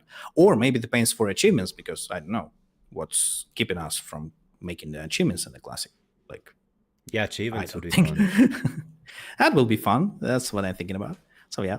So how do you think Tanki Classic is going to perform? Please add more shot effect for two and more animator Okay, pants. I And will. Please add hammer XT I need to HD like collision. be very extremely specific, right? Yeah. There is what I expect as a developer and what I rely on, and what I expect as the guy who was playing in that version of the game, right? That's just two different expectations. Yep. Right? So the first one is I'm trying to balance the project so it's going to work with approximately 1,000 to 2,000 PCCU. And the PCCU is a peak concurrent users online, which is like not a much. Yeah. Okay. But that only says what I'm going to balance everything around. Now, if there will more players come in the game, I have my ways to expand the servers, because with the current infrastructure, that's really easy to do. We can just, in the classic version of the game, you have to switch the servers to, go around the game, right? And there was like 30 plus servers and 40 plus servers and stuff like that. In the modern version of the game, there is no such thing as a switching server. Yeah. We updated the infrastructure. So if we will, if we'll have to add new servers for new players, we will be able to do that, and you will notice nothing. And so what I expect, my expectations are in line with the players' expectations. 20,000 plus, please. Yes. Yeah, yes. That would be I so want to nice. see that. Maybe when it first releases, you'll see 50,000. numbers Yes, like that. sure. I still like my expectations on conservative side, because the times pass, the games are different. There is a certain feeling of nostalgia, but you can go with the nostalgia only for so long. I'm not sure it's going to be high, but it's going to be fun. That's what's important. I think at first it'll be really high, and then you'll have to see what happens after the whole honeymoon phase of the game releasing, and then see where it levels out around. Yeah, exactly. That's what I think about. Okay. So there will be a lot of people at first. There will be less people then. Will the people keep coming after years? I don't know. This is why I'm thinking about subscription, because the thing about subscription is, even if you don't play, you can still be subscribed now in the if you use in different kinds of servers, that wouldn't really make sense. This is why people use in the subscription model. But for the classic, I think it makes more sense, because even if you don't feel like playing now, you self-subscribe for the classic. You're making sure that whenever you will come back for a bit of nostalgia, the game will be there and it will be unchanged, not like the current version of Tanki Online. So this is why I really hope that the subscription model will get going. Yeah, big question right now too. What Clan AR posted in chat is: do you think it's going to split the player base down the middle? And do you think? No, absolutely not. Nope, no, not a chance. You see, there is a misconception that the release of Tanki X split the base of the players, right? But this is not what I have seen internally. I know the numbers. There is not going to be a split. There are people that demand the older version, right? And they're going to play it. And there are people that want new content, because, why do I keep releasing new stuff? Because people buying it. Why people buying it? They enjoy it. They might be dissatisfied with the stuff, but they want a new stuff. I'm like a huge toy factory, right? People need new toys. So in my opinion, nothing going to happen with Tanki Online, as was the point in the Russian interview as well. The Tanki will keep going. We have plans for Tanki. We will talk about these plans for Tanki, and no Taspens. The big thing that I announced last year is not Tanki Classic. And we still not announced the big thing. That's what I always go back to. I always go back to and think it was this. So there's something else major coming. Yeah. Classic is not a big thing. Oh, wow. Well, that's good to hear, because I do like the current version. And when there's fun events, I really enjoy the current version.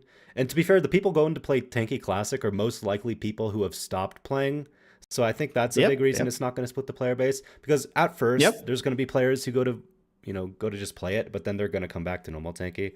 So yeah, that's good to hear. Also, Old Madness. And this is what I expect. What I expect, because that's what I seen in numbers. Players just not going to abandon the game at all. No, they're gonna switch between them. They're gonna play this, they're gonna play that, and having options are actually exciting. Old Madness. Let me address all the maps, right? Yeah. That will be better. Maps. I'm sure that will be easy for me to get all the version of all the maps from our repository. And in this case, that means then when you have a subscription, sorry, I'm going back to this, but I really hope it's going to work. When you try to create a battle, I will try to make all the versions there were, right? Oh, cool. So in this case, you will have 4 versions of Madness map. The original, the original with the button, then the remake with the button, and the current version without of the button, but it's kind of a remade. So like old 2012 maps? I hope so, because there are problems with excavating the oldest versions, but I think that they are solvable, and once I solve them, we will have an options to have all the maps, and that's really exciting. That would be fun. I think just the old graphics, or at least the old map graphics, would be fun. As for the graphics, it's a hard part. Yeah. I'm not sure about that. But as for the versions of the map, yeah, sure. Well, there were also maps like, oh gosh, I'm blanking on it. Back in 10 years ago or something, there was this one map. It was called Platform, I believe. Would you bring maps back like that? We will try, but I'm not. I wouldn't, bet on that, because the Platform map, it was removed for the legal reasons. Oh, okay. That was a whole story. Do you want to hear that story? Sure. Okay, so the story is when I joined the Tanki Online project, I joined in May, and that summer there was a map creation contest. It was really good and a fun contest. People create all kinds of maps. There was 3 maps that won that contest. One of them was the Platform map. Yeah. We added that platform to the game, and everybody liked that. But then the author of the map came to me in my private messages, and he asked, why did I put the the crystal box drop outside of the central zone and spread it all over the map, right? I did that because, well, that makes sense. That's how the map should work. But the guy wasn't on board with this. And he was on board with this because before, in a spring there was a infamous 1.2.3 release, the release version of 123, right? When they cut the earnings in the game. So the guy had a bright idea of making a map, winning a contest, and in this specific map, add a lot of crystal drop boxes. So the players will be able to mitigate what we've done with that release by just picking up a lot of gold boxes on his map. Okay. That's a really elaborate scheme. And it wouldn't work because at that point we already make so in previous versions of the tools we've used. It worked like this. As many drop points we placed on the map, so many the crystal boxes will drop. Mm-hmm. But at the version of the game of the summer of 2013, it wasn't like that anymore. There was a global counter on the map. And when the global counter counts, it will drop the crystal box whatever he thinks fits. But so the amount of and the placement of the drop zones wasn't make like the difference anymore at this point. But the guy didn't knew that who made it. No. So he was upset and he told, no, you will do this the way I like it, or I recall the map. So you guys just took it down to avoid the trouble? And then we learned that we should make the rules of the contest way better, because in the rules of the contest, we didn't say that when you win the contest, you transfer the rights for this map to us. Okay. And we can change it because that should make sense for the balance. Dang. And when the legal team learned it... I loved that map. That sucks. That was a sad evening when we had a talk with the legal team and they reprimand us for the not adding this point. Mm-hmm. And they told us that yes, we have to put this map out of the game. We put this map out of the game, and I still cannot legally add that back because I don't have a permission from the creator. Yeah. Which makes it a bummer because a pirated version of the game can just don't care that all the maps was created by different creators, and there are a lot of maps created by me, and they still using it. But I guess this is what you expect from the pirate. Mm-hmm. Well, another big question that people legally I cannot do that. Yeah, anti-cheat. That's a big one, especially for the current game. Oh yeah. What are the anti-cheat plans for Tanki Classic and normal Tanki?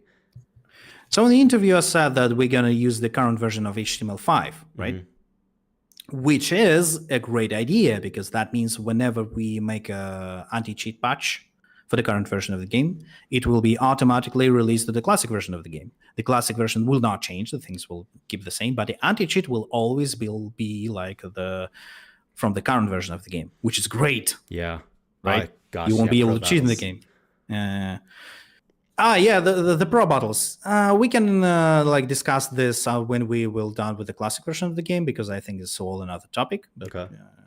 I'm sure you have still questions for the classic. Yeah, there's a few more. What are the physics going to be like? Are you trying to recreate old physics? Because I know parkour, Masters of Parkour Survival was a big part of Old Tanki, or at least the events of parkour-related events were really important. So. Physics it's a tough one because the author of this physics, like the physics of the Flash version and the version of the HTML5, he's still in the team. Mm-hmm. I know the guy, right? Yeah. And from his point of view, and I think this point is justified, we shouldn't just go back to the old physics. We should fix the current physics. So this is what he is actually working on right now, low-key, right? Okay. If he will be able to fix it, we're about to see, but I'm sure that he will be able to do this. Yeah. And once he do this, we will have this old version of interactions like in current version of the game. I really hope this is going to happen. No nice. Promises at all because this project is kind of complicated. Mm-hmm. Although what I really want to hear is the specifics. I see the players going around and saying bring all physics back, but I haven't yet seen the full list, of mm-hmm. the differences. And that would really help. The big thing is when you're in midair with the physics now and you try to shoot to either propel yourself forward or left, right, whatever, a lot of time you just get stopped in place. Like a bunch of old gold montages where people were flying in the air, they were using thunder, magnum to propel themselves midair. that's not really doable now because with the current physics, you kind of stop midair when you try to do midair shots and such. So that's a big one. So I know precisely what caused this. This is why in parkour, like in parkour game mode, this is not happening because this system is turned off. Yeah. This is a certain anti-cheat that causes this. Yeah. So if we turn this off, like, is the rest of the physics the same? Because from my point of view, they are pretty much the same. Because that's the only problem. I know ledges are You're not rough, sure if you're not corners. sure, but you see, you can like what you can do. You can try to come up with a list, the specifics, or try to ask people. We would really appreciate if you will have specific answers. Yeah, I because have a if few we see parkour the friends. differences, yeah. So right now I might be able to convince the people in the team to address it and to Okay. fix some issues we're having right now. Cool. Yeah. One of the things that we're trying to fix right now is the synchronization between clients on a short range, with the tanks. It's easier to see when you have two games open side by side, right, on the same computer. The tanks, they perform a little bit weird. If you push the tank on one client, on the other client, you don't really get pushed, Yeah. but you like on the same computer, and that's is a desync problem, and we're trying to address this desync problem. And I guess that will also help in the parkour because this desync is a huge problem with when you're trying to set up a jump. Yeah. So the answer is it's not going to be the old physics, but it's going to be fixes in current physics that will happen the same in the current version of the game and both to the classic. Okay.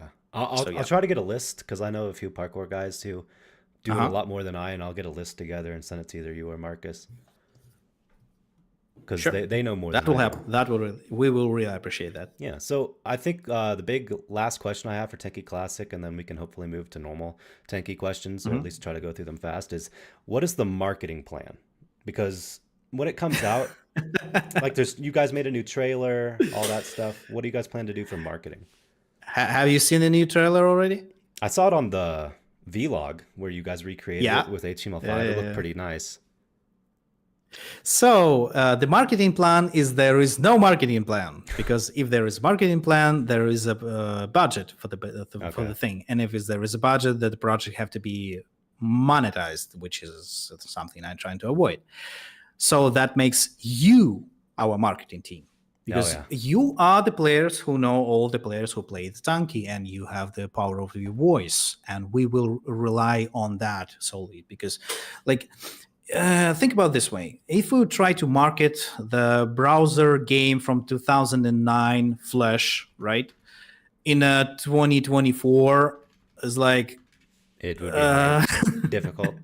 It will be insane. It won't be even past like as a good old classic or something like that. That hey, they bring the old Flash game in a full power. You can play like that. No, but it's not at this point yet. You can have like pixelated games from 20 years ago, but the Tanki Online from 10 years ago, it's not at this point. Yeah, we cannot do it really. Well, I'm not saying that we are going to avoid it entirely, because if we see that something interesting happen, I can actually ask people if they're gonna look into it or think about it, if we're gonna add some budget to the project. Yeah, maybe for the power of the brand, or when we make the advertisement for the current version, for the Tanki Online version, we can always put in the trailer or something like, hey, if you want a classic, we have classic. So that will make sense, but not the separated budget just for the classic. No, that's not gonna happen. That's gonna cost us, we don't want to avoid that. I mean, not cost only to us, but will cost to you, because I will have to make monetizations. You don't want to do that, right? Well, I think that actually bridges it to a nice question that I have about YouTubers in Tanki. Because if you didn't know, there's currently only 3 to 4 English YouTubers who get enough views to be in the Discord server, or the English. And also shorts don't count. The views for shorts don't count towards the YouTuber program, which again, shorts are such a massive way to promote the game through our shorts. And I think maybe changing the rules for how views work for YouTubers, especially shorts views, would be super helpful. Are we on the bridge between the classic and the current version of the game right now? The bridge? So we're done with the classic. I mean, No, we're not the done with it. conversation. Oh yeah. No, we can don't. probably So switch let me over now. address it really quick. I cannot really answer that because I can only relay this question to the Yeah. team who's working on it. If they're gonna address it or not, I'm not sure. If they will, it's gonna happen. But me personally, I cannot really answer this question. Okay. I mean, it would be nice to relay that just because there's obviously good incentives right now. Have you tried to relay that to Marcus?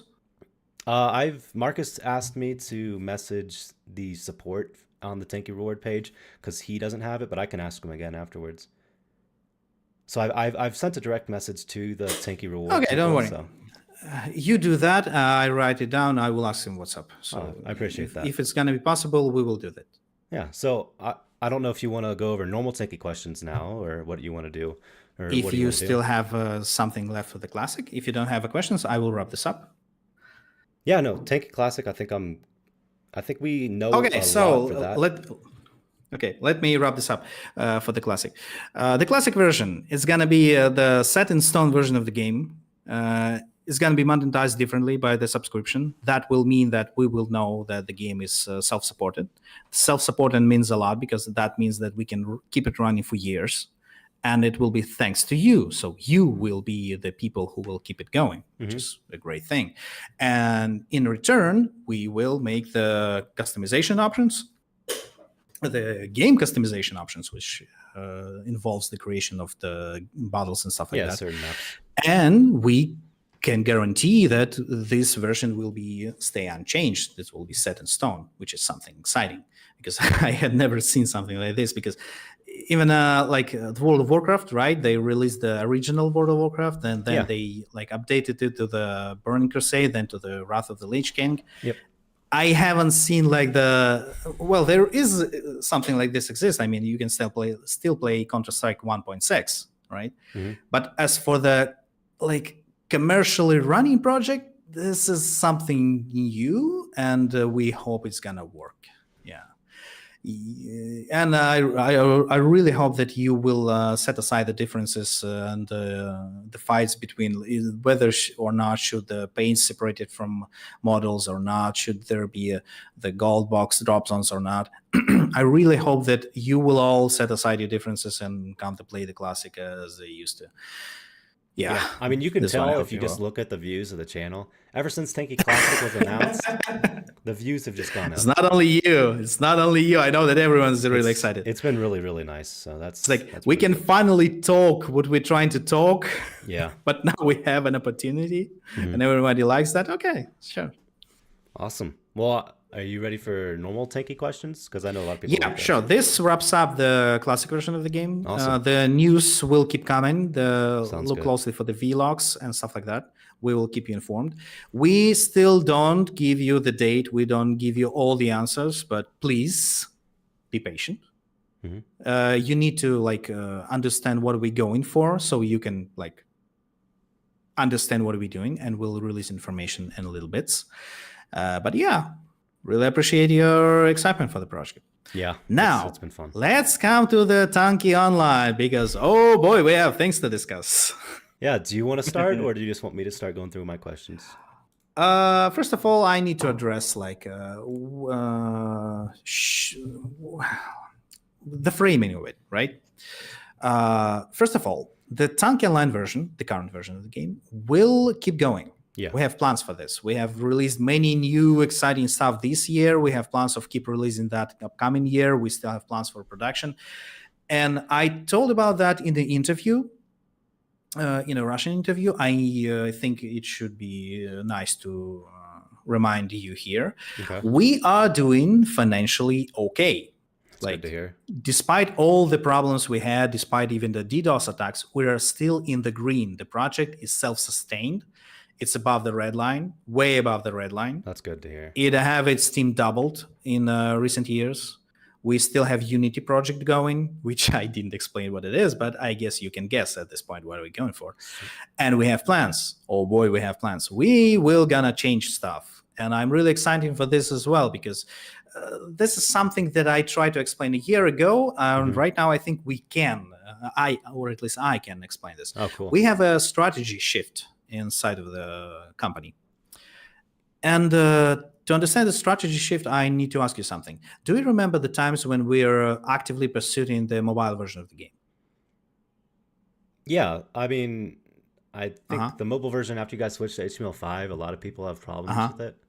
But I remember when it was like super popular and you could get paints when you got into the mobile version, and there was like a huge push to get people to play the mobile version. Yeah, it didn't really work out, is it?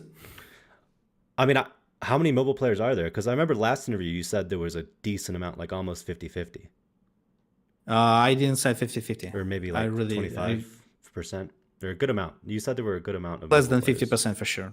There is a good amount, but this is not like a huge amount. Okay. What I was saying, that there is enough people for us to never consider turning off the mobile version of the game. That's the Okay. point. But the outcome of the previous strategy is that the mobile version of the game didn't really work out. Now, I need to ask you, how do you think why it happened? Why the mobile version of the Tanki Online didn't work out? Well, I know at first it wasn't released on iPhone, so that was like a good amount of players.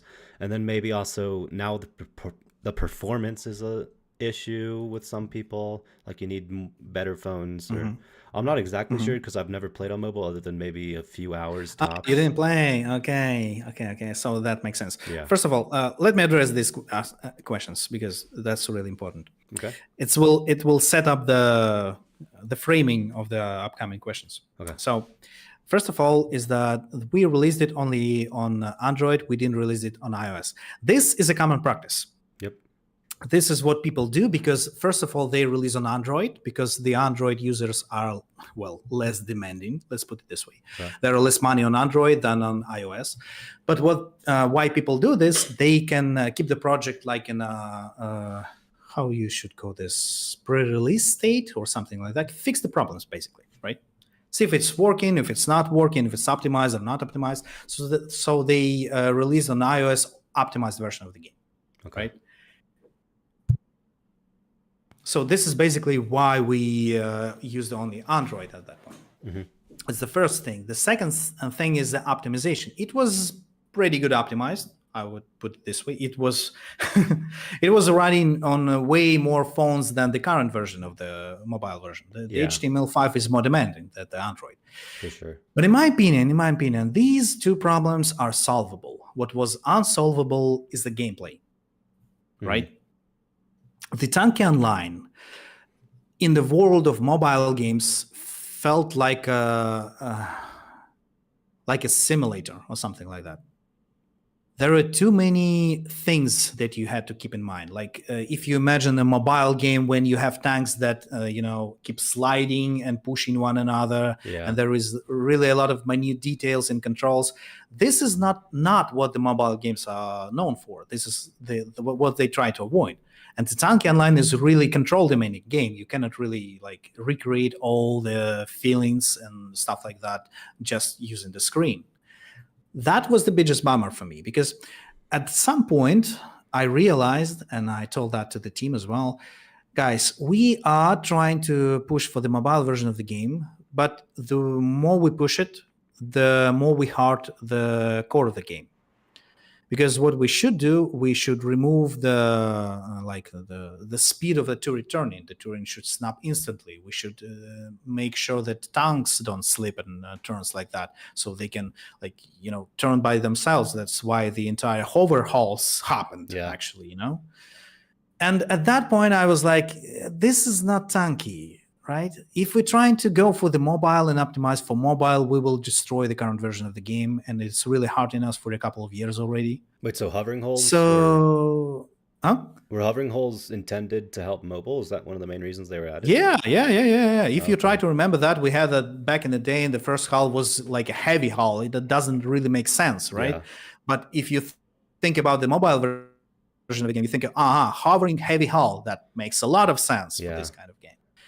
But that was the line. When we saw that, when we released that, we understand it no longer working. And if we keep pushing that, this is going to destroy the game. So we had to rethink our strategy. And the strategy has shifted. Okay. And the current shift is this. we are no longer looking for the way to like, we know that the browser games are dead at this point. You're gonna really find new players on the browsers because most of the players are either on mobile or consoles plus you can say PC, but not on the browser. There's no PC at this point. No PC. There is only SteamOS. Yeah. So is it this or you're dead?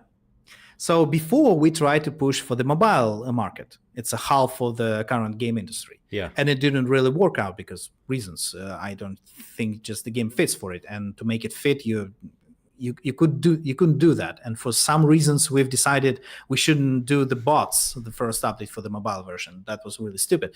But now we have bots. But the time has passed already. Yeah. So now we are actively pursuing for the other half of the game industry. So console. Which is, consoles, which is why gamepad was added.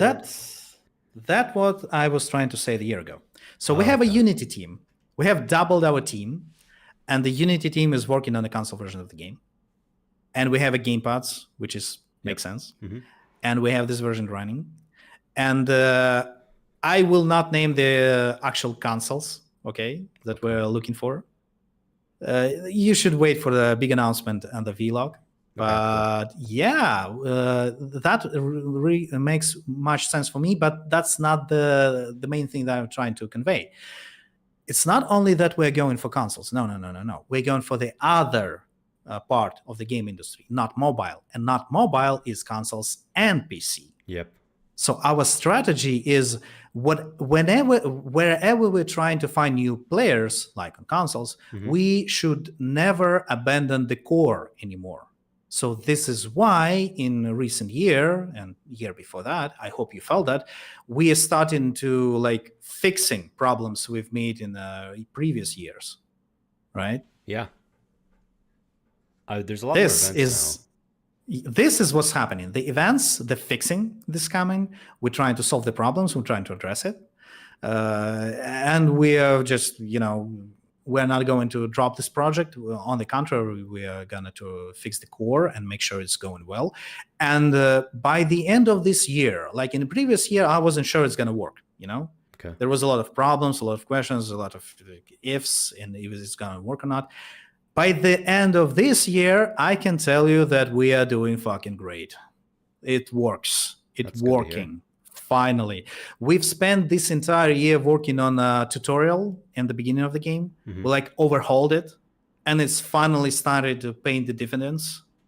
We can see that our the KPIs, the key metrics for the project in the beginning of the game, they're now making sense.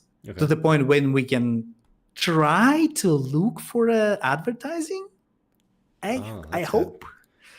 So we're really on the bridge of that, and as you can understand, we still don't release the iOS or the console version of the game, but we're already doing way better than we're doing before. So the core fixing works. It works, and what we're gonna do now? We're gonna fix the core, right? Yep. And after we're gonna fix the core, we're gonna release everything new that makes sense. Cool. Which actually, it's not only consoles. The mobile version is still making sense. It's just the shift of the priorities. While in 2019, 2018, our main goal was to be successful on mobile. Yep. Right now, it's a different thing. We are not looking for be successful on mobile. We're rather looking on a mobile like an option for our players to play the game. We're not actively seeking for the new players. If they will be on board with us, okay, fine. This is why the gamepad is actually working on mobile right now. You can link the gamepad with a mobile phone or your tablet, and it's going to work, and we're really excited about that. We need to make the gamepad work in the lobby, and everything will be just perfect, So we will do this, but this will not be our focus. The mobile is an option, but the focus is the core, and the core is the browser. Yeah, that's. It's not like we expect the browser to become big again. No. It's rather than I see that the browser version, the client version, and upcoming console version is the same version, right? it doesn't need to be like changed just for the sake of one of these platforms. Like mobile this was. should be, that should be the core. That should be the perfect like cross-platform experience. Okay. This is a huge thing. This really changes anything. This changes. This changed a lot. English. And by the end of this year, I really start seeing that this is working, and I'm really excited for the next year. Yeah, honestly, now that you say hovering holes were aimed towards mobile, it's so obvious. Yeah, especially Ares, getting a slow hole that has a lot of health that you can also aim with easily is perfect for mobile players. Yep. And I heard all the players saying like, what the hell is this? Why are you even releasing that? It doesn't fit in the game. And I was like, yeah, I know, but the strategy, the decisions are made. I have to try it. And when I tried it, I see how it works. At this point, I'm sure I cannot just put it out of the game, right? But I can at least make sure that the hovering holes doesn't have a priority over the other holes, and I can make it work. Sorry. Yeah. Yep. So next question is contracts. So we have contracts, how they work in events.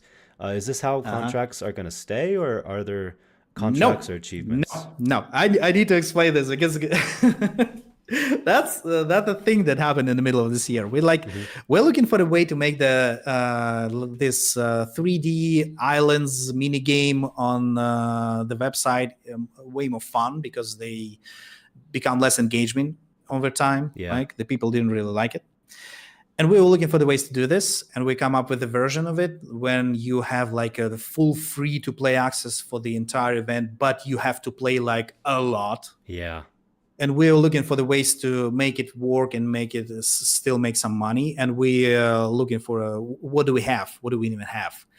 And then I've seen the contract thing that we had in the prototype, and I decided, hey, look, if we make it half implemented, it is going to work for the events, and we can see like a proof of concept if it's a good thing or not. So it's like a half of the system, because the entire system is when you can think about it this way. You have the container, right? And you have a specific skin in the container that you really, really, really want, right? So the contract is the way to address that. You buy a contract for that specific thing. And when you play in the contract for a long time, like half a year or something like that, but you have this promise that when you will done with this contract, you will receive this specific thing from the container. Okay, so a lot like how you explained it last year, like the old XT kill missions. That took a long time. But you got exactly what you wanted. But there is still things that we need to fix, because when you see the goal in the container and you want to get that skin from the container and you buy the contract, what's going to happen when you open the container and you got the skin but the contract is still going? What's going to happen? You don't know. No, but I won't tell you at this point, because this is the other half of the contract system we need to implement. And once we implement that, I'm really excited about how it's going to work, because it's going like this. If you buy the container, basically you are trying to pay with your chance the price for the skin, right? Okay. You can play for a long time and just have a small chance, or you can give me a lot of money and have your chance, the same small chance, but you will have your skin in the end. The contracts is the other way. It's like you can pay me like the 10th price of the skin, right? But the 9/10 you will have to play. So you will pay me with your time. Yeah. That's a different thing. And that's a really interesting thing, and this is why I told you that the contracts is actually the XT missions from the past, because it's kind of this thing. And the difference between XT missions and the contracts is that you can choose the contracts. You can choose your goal, which is even more exciting. That's what I'm looking for. I will not tell you that this is gonna happen next year, but this is one of the options that I still have on my table, and if I will have an opportunity, I will implement this contract system to the game. Okay, that sounds like fun, because I don't spend money on the game anymore. Obviously, I use YouTube points and such, so that'd be fun to have something to grind out. No pressure there. I mean, you still playing on the game. We like that. I know. I want to And stream if you more, will but have a I have to get a new computer. yeah, sure. I understand it's not we're not at the point when it really makes sense because there is not much buzz about the game. But this is because we are fixing the core. Once we fix the core, you will have a chance. Is that one of the main reasons we've been getting less skin combos for mini games? Something like this because it goes like this. Well, I need to expand my art team. We have awesome art team. I hope everyone agrees in the chat that we have the best Yeah, the skins have never looked art better. team. I've already seen the sneak peek on the loading screen they made for the new year, and oh my god, I don't know how they keep getting better, but they do. So to expand this team, you need to find really good people to make it work, and the really good people are kind of expensive. Yeah. And to make sure that I can get these people, I need to fix the core monetization first. So this is why we have the same limited team as the year before. So it's not priority. This year, yeah, not a priority, but this is priority for me. I'm looking for the ways to expand my art team because my art team cooks. So what happened this year? We are not decided to make less skins. This is not what happened. We've decided that on events we've commonly released the turret skin and the hull skin. Yep. We removed the hull skin, but we've used that production time to create the missing HD skins for the main version of the tanks. And at now, I think we have only 2 turrets we haven't done. Okay. The Striker and the Magnum. All right. Yeah, only 2. And this is pretty much it. I just have the same team. I have the same budget. I need just to get over with the HD skins. Yeah, right? So the only way I could say I could do this is when I take it from the events. And thank you for your understanding. Yeah, I was hoping so much for a demonic combo this year because, gosh, those are I was too, but I had to cut it and it was really painful. But I had to do this because we need to get the HD skins done. We need to do this, and to make this, with the same budget, I had to cut corners. Okay, that's fair. Speaking of customization and skins and such, do you think there's ever going to be an option to change your loading screen, have customizable garage themes? I would really like that. And this is what my art team is nagging me about because they we can do more. I know you can do more if I overwork you. We still have in plans the profile inside of the game, like a player's profile, right? And this will be the main hub for this kind of stuff, when you can change your loading screens, when you can change your garage. The garage is a big thing. I'm looking for ways to expand the garage and make so I'm looking for adding if we go in consoles, we talk achievements, right? Yep. You have to see your achievements in your garage. How do you do this? You need to change garage. How do you change garage? I have plans. I will not tell you, but I'm looking for the ways so you can see your achievements in garage. It's going to be really exciting. Well, that's good to hear. Another, I guess we'll just stick to the customization theme. Do you think we're getting new shot effects soon? It's been about a year. Yeah, sure. We are. So look what happened. We have released the railgun and as a proof of concept. Yeah. And it worked. It was good. Everybody liked that. And we updated the main railgun shot. And the next one is going to be... Should I spoil it? Yes, tell us. Okay, this will be Firebird, obviously. Cool. Because it's really goddamn outdated, and we already have it fixed, and it's fucking gorgeous. I'm telling you this. But what we've done instead, we've seen how much time takes to release one skin. So we had to address the interworkings of the FX system. Because what's basically happening is what we're making new VFX in the Unity version of the game. And we need to make sure that this the effect we make in HTML5 version of the game look the same as we meant it to look on a Unity version.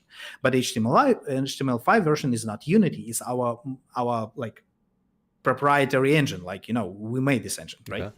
So this engine doesn't support the same effects as Unity. And what we've done this year, we updated the engine so it can run the same visuals. The particle system, the stuff like that, that's what we took entire year. And instead of new shot effects, we've spent time for the new supplies effects. What do you think about those? Yeah, I saw them. I like the healing one a lot. Yeah, so look what happened. As I was saying, we were trying to address the tutorial, right? At the beginning of the game. And these effects really work in the beginning of the game because previously you push a button, there is a small little icon shows up, and you as a new player, you're like, what the fuck is this? Why do I even should press this button? It just should make me excited or something like that? No, it doesn't make me excited. It's a little icon. What is going on? But that's a huge part of the game. As you know, the supplies is like the half of the game. You need to press the supplies. So we had to make that excitement. And once we released the new supplies with the new VFX, it really get things going. People like, oh yeah, I've done that. How did I done that? I need to do that again. I need to press buttons. And the players start engaging with the core of the game and things start going. And we're like, yeah, finally, after 15 years, we figured this out. So instead of a new turret effects, we've released the new VFX for the supplies. But now we are going to go back to the new VFX for shots. Yes. And this is my plan for the upcoming years. I planning for the less augments, but more customization options. Good. That's what I like to hear. It's not like, well, I'm not going to not release augments at all. It's not like this. But it's like, I'm looking for a 50-50. It's going to be 50-50. It's going to be awesome. I hope it's going to be 50-50, but who knows? Yeah, and honestly, anything that's added for customization just is awesome. And for me personally, I like that. Yeah. Obviously, augment videos get views, so that's nice, but customization stuff is nice as well. When we released the railgun shot, I was really looking and tracking that video did how well. people got excited, how many views you got, and people like that. Yeah. And this is what I'm looking for, a 50-50 solution, because that will only make sense. The people who are looking for the customization options, like visuals ones, will be satisfied, and the players who are looking for the gameplay will be satisfied, and everybody will be satisfied, and we'll be happy, and we will be happy. So this is what I'm looking for. Yeah, awesome. So next question. I complain about this a lot. I won't lie. What about HD maps like Highland, all that stuff? Because Highland was shown back. Oh, that's a big thing. That's a big thing. So how many HD maps do you know we have cooking? I believe it's 2 to 3 is what I was told, or what I have heard. I have seen we have spoiled the Highlands, Yep. of course. This map is great. We already spoiled the Crossroads map. Oh, okay. There is a third map, and the big part of this third map is the weird spider-looking bonk turret tank we've showed in the last year's vlog, New Year. Do you remember that? Yeah, the spider, the whole Yeah, the orange spider one. look. Yeah, it's a thing from that third map, right? Okay. And there is a fourth map in the cool. pipeline. But this fourth map is the first map you're going to see because, you know, we had to do this. And this is one map that I pushed really this year because I really, really, really believe this is going to work. You will have an HD New Year map. And oh my God. Cool. The testers already seen it. And when you land on this map, you're not going to believe what you're going to see there. I mean... Well, that's cool. Let me put this way. When you see the huge tanks out of ice on this map, you're really going to love it. The only bummer about this map, it's not the night map. Okay. I have to tell you this. But this is something we will address next year. This year, you will just have really, really good daylight New Year map with the winter effects and stuff like that. Really excited to see what we made this. The testers saying that what they really like is the part outside of the gaming zone, because the gaming zone is something you're used to. But what's outside of the gaming zone, you're going to see. So let me do this. And this is going to happen really soon. Yeah, that's honestly what makes Halloween and Christmas / New Year's my favorite events, is the unique maps that come with the events. Because the nostalgia related to the event and the map. Whoa. I need to address this. It's not a bummer that's a good thing that it's not night map. No, wait, let me tell you. The new night maps on the Unity version, they support lights. So it's not going to be pitch black. It's going to be mapped with the light sources. That'll be cool. We have even a prototype of the tanks with the front lights working. And it's really awesome. So the new like HD night maps are going to support the light effects. So this is why we had to postpone the New Year's map this year, because what's the main thing of the New Year's tree night? It glows, right? Yep. And we need to make it work just right to make it happen. So this is going to be happen next year, but this year you will just have an awesome like new Year's HD map, and we're excited about that. I'll take it. Sounds like fun. Last year we had just the current HD maps and a Christmas version, and I do like them, but I miss the Christmas tree maps. Yeah, so I need to address the why we didn't release any new maps this year, because we kind of was looking for it. It goes like this. This is still like a work in progress, so it's a prototype thing. And the current pipeline goes like this. We have an art team making the gorgeous maps on Unity, because this is the tools that allow us to make the great maps, right? Yep. But once we made these maps on Unity, we need to make it work first on Unity version of the game, and then we need to port it to the HTML5 version of the game. To do this, I need to ask my Unity team to do this, and it takes time. And as you can guess, if we are looking for consoles, the Unity team has like a lot of things going. Right? Yeah, I'm sure they're busy. If you ever heard anything about the console certification process, it's a bitch. Like, holy shit. Like, they work like this. You have a game, you trying to certify the game, and they testing your game up to the first mistake, like the first bug they found. And when they found the first bug, they might kick the game out of the certification process and give the game to you to fix this bug. But after you fix this bug, they trying to certify it again and find the next first bug, so it's just over and kick it back, and just over and over. So it's take time. So we really had to put the Unity team working this year. They succeeded. So expect exciting news next year. And yeah, this is not like official announcement, right? Wait for the vlog. But unofficially, I'm sure you already figured this out, because I mean, the Unity, the gamepad, they're going for consoles.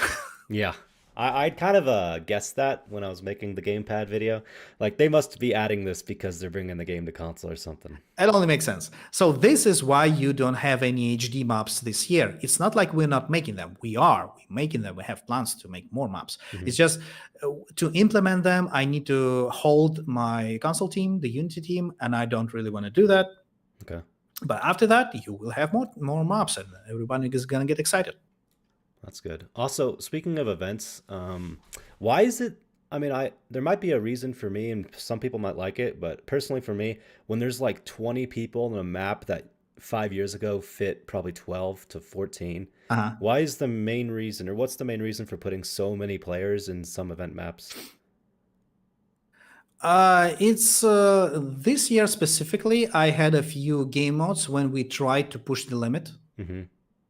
Up to, we have realized that we can reliably work on a 60 players per map. We can work on a 80 players per map. And this is not like the plans for the game. It's just we are trying to see how far can we go. Because, you know, my personal idea is like, if we will like make something of a battlefield mode with a huge map, right? Yeah, like, and how many players we can put in. And like 80 players is like it's like a good number. It's really great. We can try that, but it's mainly just the experiments at this point. We are not going to change the core experience into this, because as I told you, the strategy has shifted. We can see it as an option, but we are not going to like, change the game into the Tanki Battlefield or something like that. No, we're just looking for opportunities. Yeah, that'd be a fun game mode, free for all on so the concept map. Yeah, the concept has been proven, and we've made the fixes. So when we ran the event first time, there was a lot of like when there is 80 players on the map, whenever any player leaves or joins the map, everyone had a stutter. And we fixed it, because this is when we tested if the fix is going to work. Now you don't feel the stutter anymore. So when everyone joins or leaves the team, you don't stutter. And I'm sure that you haven't noticed it, because players get used to the good things really fast. But the one huge thing we fixed this year is a stutter. You don't stutter anymore when this happens. Yeah, Holy shit. I've noticed I that. was like, that was my problem for the many years with the game, because I'm playing the game, and whenever it starts, I know, okay, I know what's gonna happen. Someone left the game or someone joined the game, and and especially when there are like, the group of players, like 3 players, they left the game all at once. So that means that in a few minutes there will be 3 players that will join at once, and you will have like tick, tick, tick, tick, tick, tick, and it's really annoying. And we finally fixed that, and like, oh yes. We doing stuff. Good. Well, Prismite did a big donation, so he's wondering if you'll ever change the equipment change time in game. Oh, sure. We need to address this as well. No, but yes, in a way. Like you can change certain It's kind things. of I should address this, because it's like it's a huge topic, because I have a problem with the equipment change in the game, because I'm playing the game like on all levels, and in the beginning of the game, it only makes sense that whenever you have the new turret and a new hull in your garage, you can just be able to switch it at the moment, at the spot, with no restrictions, right? But when you're playing like the top tier level of the game, it turns game into the garage fest. Basically, you switch the gear, so the other guy will switch the gear after you, so you switch the gear after him, so he switched the gear after you. And at this point, you no longer play the game, you play in the garage. Yeah. And whenever I try to play the game, I'm really getting annoyed with that. I can have so much tolerance of going to the garage in every game and switch even the resistance modules against the top player of the game, right? But this is what I have to do, because this is the main thing about efficiency, right?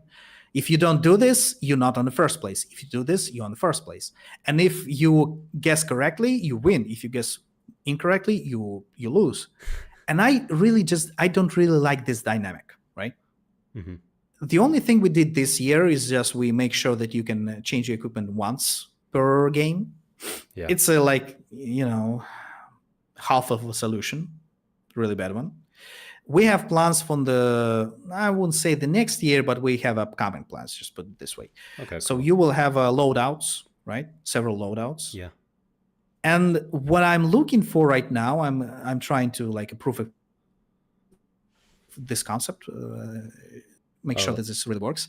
What I'm looking for, that you will have a few loadouts in your garage. That would be nice. And you will fit them with this will make sense. Like people asking for this for a long time. But the loadouts in the garage will be your equipment change options in the game.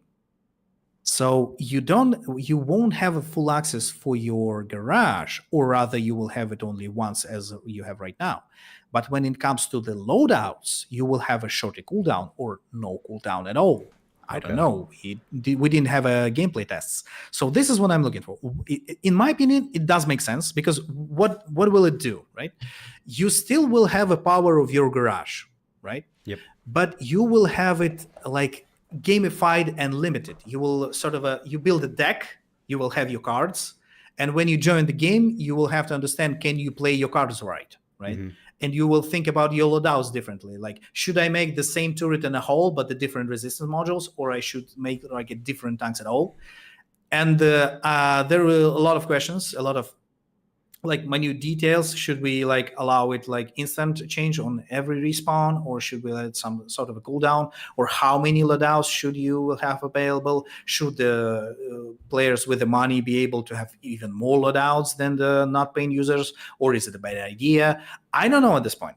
But this is what I'm looking for. So this is why I have limited the amount of equipment change in the game. I need to make sure that this version of the game is stable, and well, it is. Yeah.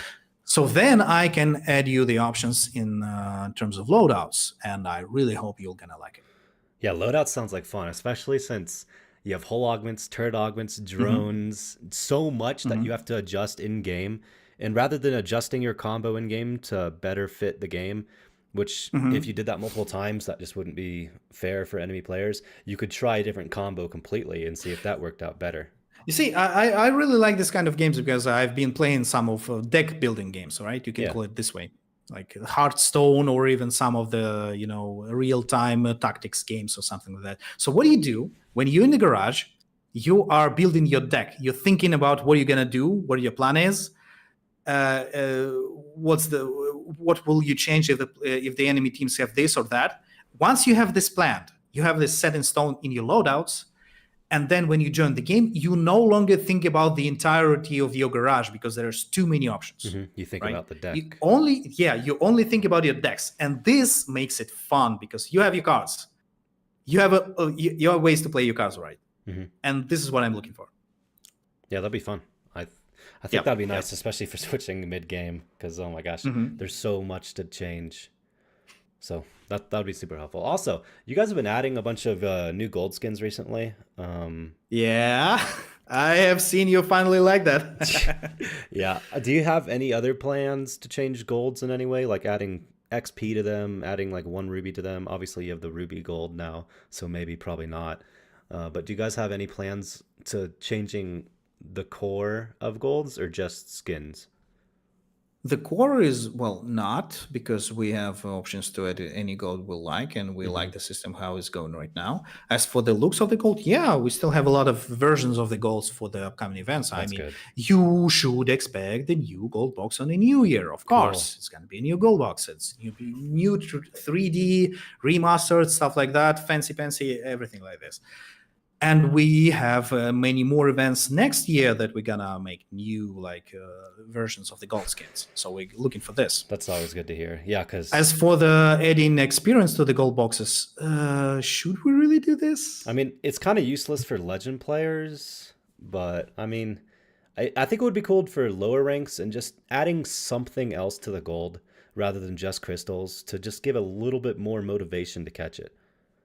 I don't know. I'm not looking for this in particular. Okay, that's fair. Yeah.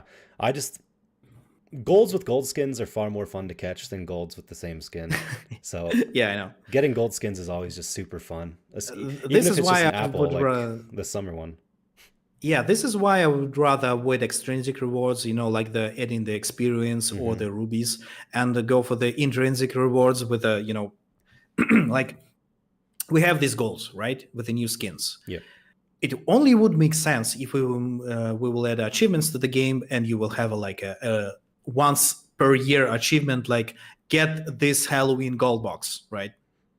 That'd be fun. And you will have to wait for the Halloween each year to make this achievement happen. But on the Halloween, you catch the Halloween box, and you're like, yes, my achievement is here. So this is my opinion, what really will make it excitement, because just adding stuff to the drop pool of the gold boxes doesn't really work.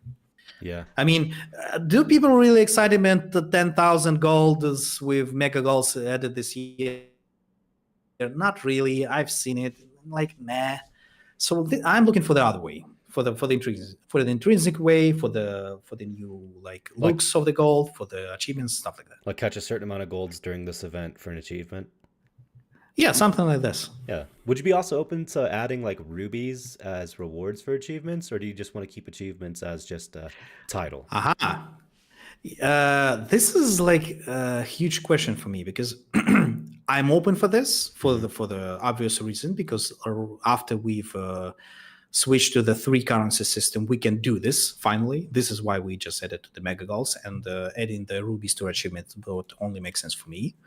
But I have a question for you. What do you think about this entire endeavor with the ton coins, rubies, and the crystal boxes, the crystals currencies? Like adding rubies? Opinion. What? No. Your opinion about how the system works right now. It's complicated. It feels like there's so much that it's trying to do too much. That's how it feels for me personally. Like I felt like when it was original, you had bundles you could buy for money, and then the rest would be crystals, and you just had those two. Now it feels, now you have tank coins. You can convert tank coins to rubies. You can spend tank coins on some bundles. You can spend rubies on some bundles. You can spend money on some bundles. You can spend crystals on it. It feels like it's doing too much, in my opinion. I see. We need to iron this out, because it works for us, because it really untied our hands in many cases. The only thing that I sell for money is ton coins, obviously, and the subscriptions. Yep, only makes sense. So this is the only and there is one more thing. It's a starter pack. This is the only thing that I sell for money. Yeah. The rest of it should be tank coins only, like the paid stuff. And the difference between rubies and tank coins, as I said when we were cooking this update, the main thing is that they're always and will stay this way. So there is 1-to-1 conversion from tank coins to rubies. It's always going to be like this.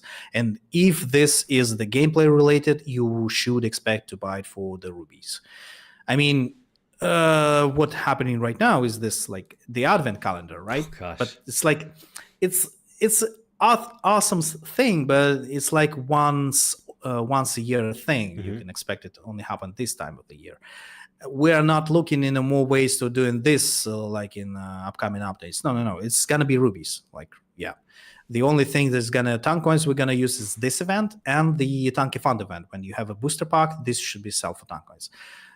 The rest of it, as usual. As you can see, we didn't even change the special offers on events. They are still for rubies, right?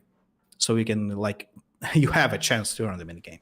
So this is what I'm looking for. And yes, I am looking to earning like small portions of rubies to the achievements, because that would be so nice. have you I think you have seen, but I've increased the ruby drops from the certain periodic missions. I think it's with weekly missions, right?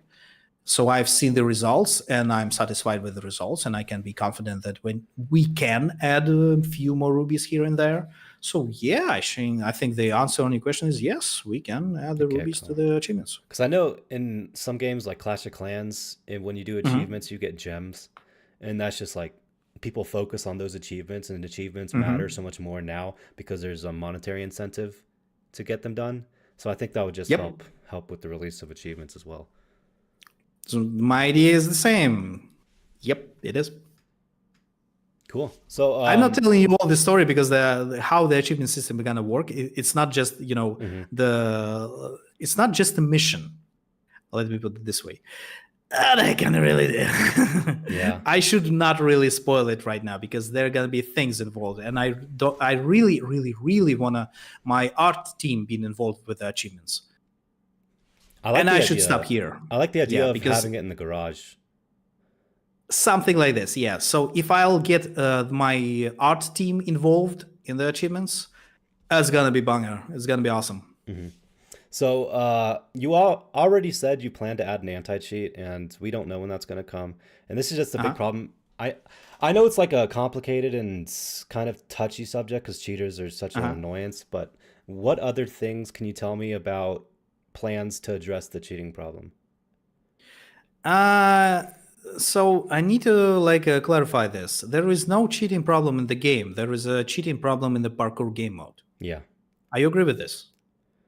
I don't think I've seen a single cheater in matchmaking in months, if not. There happens time to time, but they get mopped up really fast because this is where the moderation team is working. Now, what happened to the parkour game mode? Let me explain. Anti-cheat. Yeah, it was turned off deliberately. So what happened? The parkour can only work when you don't have a flying anti-cheat involved, because if you have flying anti-cheat involved, when you're trying to shoot during mid-flight, you will have your tank stopped in flight. This is part of the anti-gold box catching anti-cheat in the game. So it works. You can figure that out. Yeah. But we had to turn this off because this what makes the parkour mod not working really well. But there is another problem. There is a certain group of players, a minority. Do you hear me, guys? You are a minority. Don't think like you are paying for the entire of the game. Please don't do this. This team, not the team, these teams of players, they found the awesome idea of playing like the like a serious matches in a parkour, because you can mine the entire map, right? Yeah. So they turned the parkour mode into the clan war mode. And I was like, this is no, please don't do this. Please stop. But they keep doing this. And I was like, okay, what should we do? Like, we turned the anti-cheat in this mode, right, for the parkourists. But the problem is generated that when the two teams really trying to win and mine the entire game, they getting cheaters involved, and that makes the problem. Yeah. And when we don't have the moderation team involved, the moderation team is like, think of it working as a moderator in the game mode where the cheats is kind of allowed because they are not, anti-cheat is not enforced. But now everyone is saying that the other guy is cheating. So what should you do? Should you ban everyone? It's not going to work. So what we've decided to do is to split this game mode into 2 game modes. One of them is going to be a parkour mode, game mode. This when you can expect the anti-cheat working, not working all the time. I mean, so you can jump and stuff like that. You can use that for parkour montages. Yeah, right. The other one, let's call it the hyper mode, right? This is gonna be the same parkour mode, but you have your anti-cheat working, and you have your moderation team involved. Oh, nice. And they will ban the shit out of the people who try to cheat in that mode, of course. I'm not sure this is gonna work though, because the problem, in my opinion, is that there are clans that have all the garages in the game, and they're trying to look for ways to compete with one another, right? Mm-hmm. And this is the way they found out to do this, and this is not really meant for them. So I really need to make something of a clan war game mode for them to play. But the problem with that is that we actually do have a clan war game mode. It's not many people using that, right? So we need to address that. We need to make something for the clans to do. So this is going to be the main mod to play.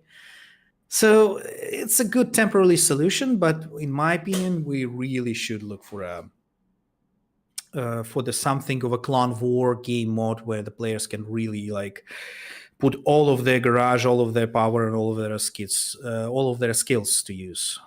So the short answer is we're going to split the parkour into 2 game modes. One of them will be the same old parkour, and we will expect you not to play the competitive matches in this mode. We will ban you for that. And there will be the other Pro Battles game mode, which will gonna be called Hyper or something like that. This is the place for doing that. You will have your mines. You won't have your splice cooldowns, and you can do whatever you want. But there will be anti-cheat involved, and there will be moderation involved. It's gonna work though. Well, I hope it will address the problem enough. That sounds good. Sam makes a good point here.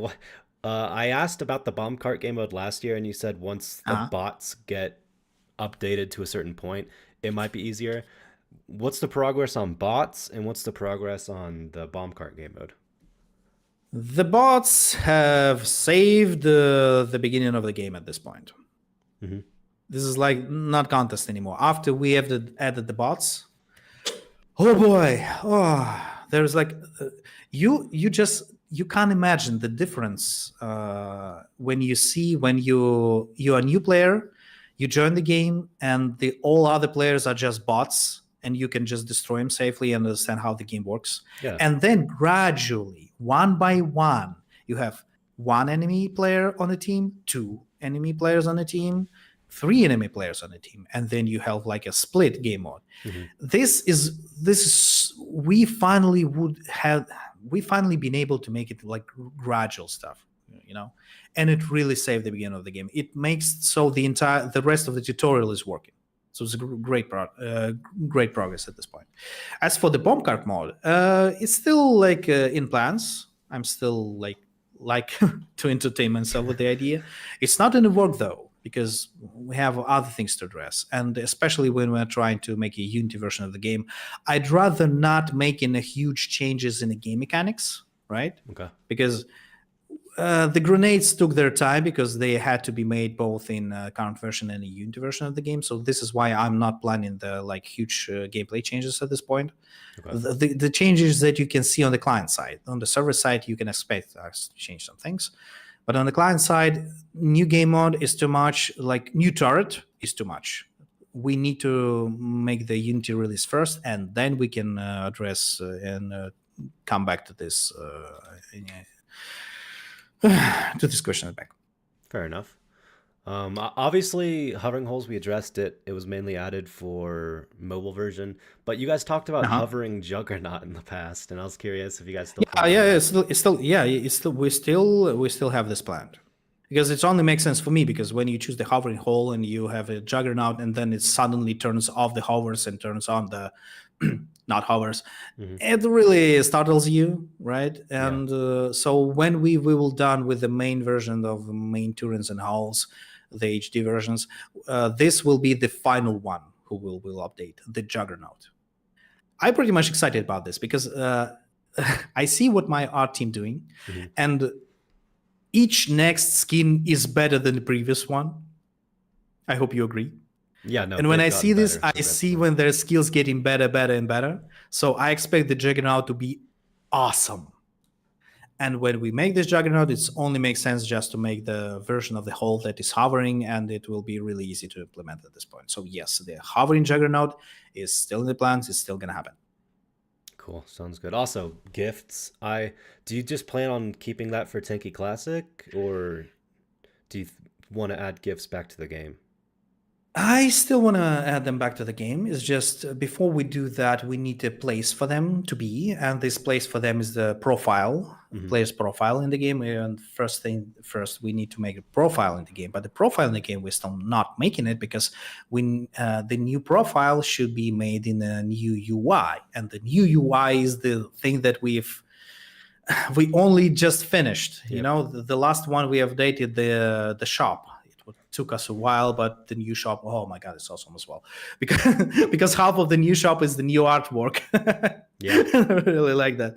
So now we can look for it, but I'm not think that we are going to work with profiles for the time being, because first of all, I need my UI team in the classic first, because you do expect the previous version of UI, and it need to be made and they need to work correctly. So my team will be there for a while. And after that, what I think is going to happen is after we will have the Unity version released, we will see how the game is controlled and played by the gamepads.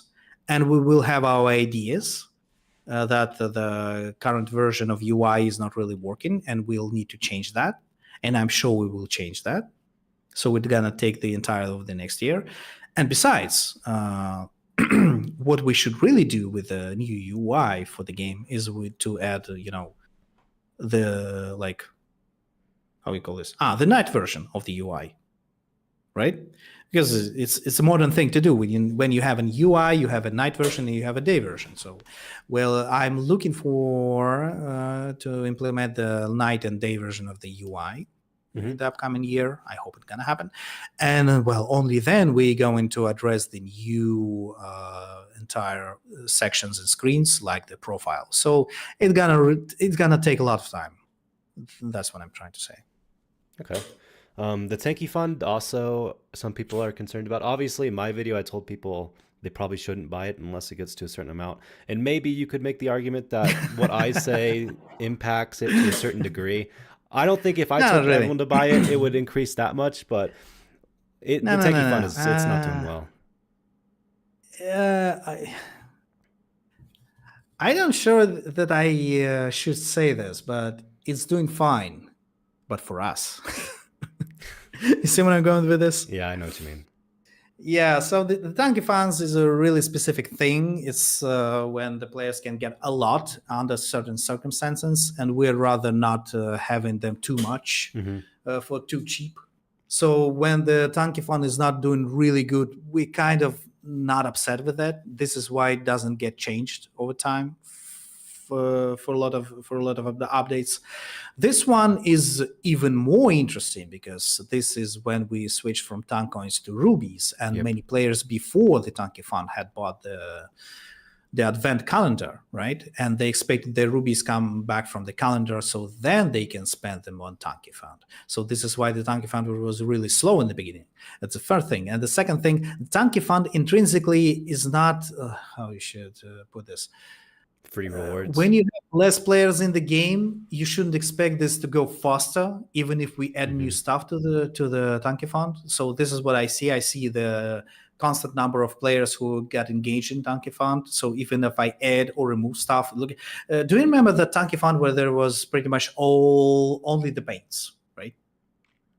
Only the paints, like The third There or was fourth like one? mono paints. Yeah, There was all a the lot of mono mono paints, like paints. 10 of them. So the players tend to think that this was really a bad, Tanki font, didn't really earn anything and was a failure. Hmm. It wasn't for us. So yeah, I addressed it a little bit, just at some, rewards that make sense for me. At this point, I'm not sure I'd rather change the Tanki font at all, but I just don't see the ways how I'm going to do this at this point, because the booster is working. The main idea of that you can put rubies and get more rubies in return is still working. And as for the rest of the prizes, well, I agree it's not gonna not the best, but it still makes sense for us.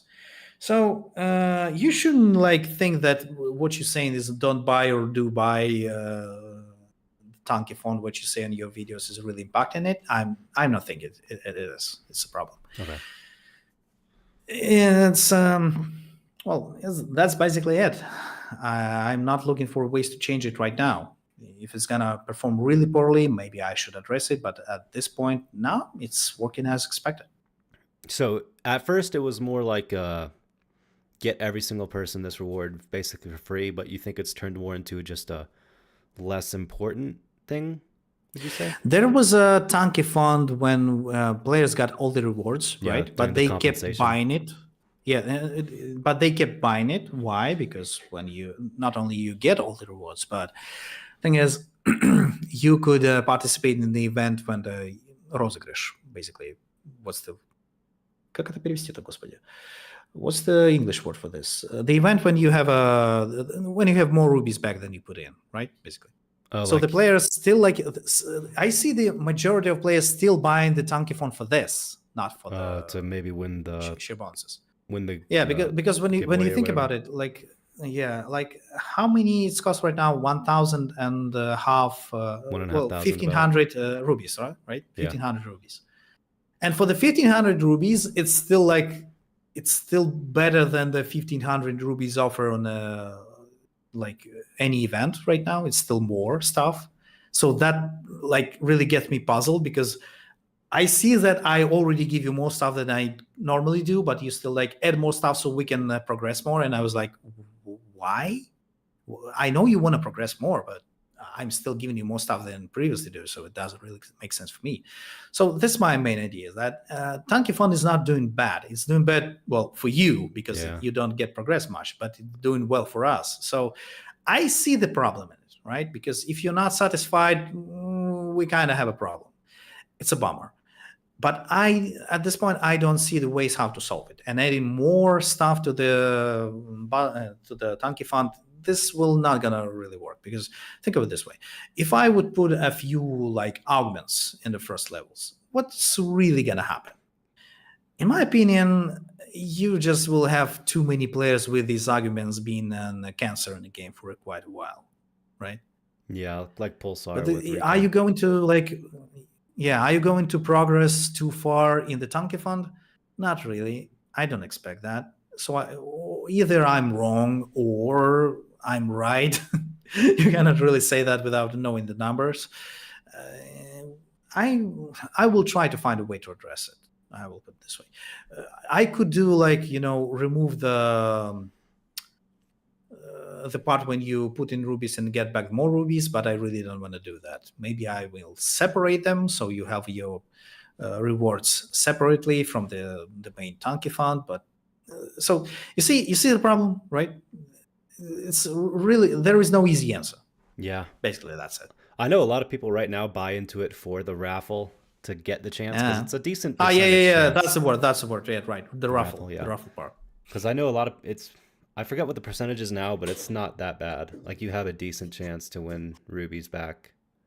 That's right. So that's and one of I the don't want reasons. to I can ruin the chance so you can progress more, but you really gonna love it? I know, for a day or two, but then you're gonna get upset and you won't buy the next Tanki Fund at all. So it's not really a solution. So there is no obvious, easy solution that will fix everything. So we kind of stuck with what we have. Okay. I guess. Yeah. Another question. I'm pretty sure you answered this last year, but it's the whole ranked play. Is there a plan to add any ranked for matchmaking? Anything like that? Sorry, the rank per Like matchmaking. What is this? adding like a ranked mode or ranks like Oh, diamonds, all that such stuff. that part. I have an idea, but it's not for the main matchmaking, because I really don't like the skill-based matchmaking in the main version of the game. Because what I'm looking for is like a laid-back experience. Yep. But I know there are players who really want to push it and play the competitive matches. At this point, the only way you can play competitively is like when you find the players and you basically play the Tanki Online cyber sport. But there's like a lot of a hustle, and you would rather have something automated, right? So I'm looking for it. I'm actually looking for a make so there is a rank mode. But I will tell you this. At this point, I'm not sure this was going to happen, because this is the draft of an idea I have. So, okay, we're not talking plans right now. Okay. We're talking my idea, okay? Yep. My draft. Okay? Yes. Okay. Yeah. Good. So my draft is this. There are a lot of problems with the skill-based matchmaking. One of the problem is the players trying to bend the rules, right?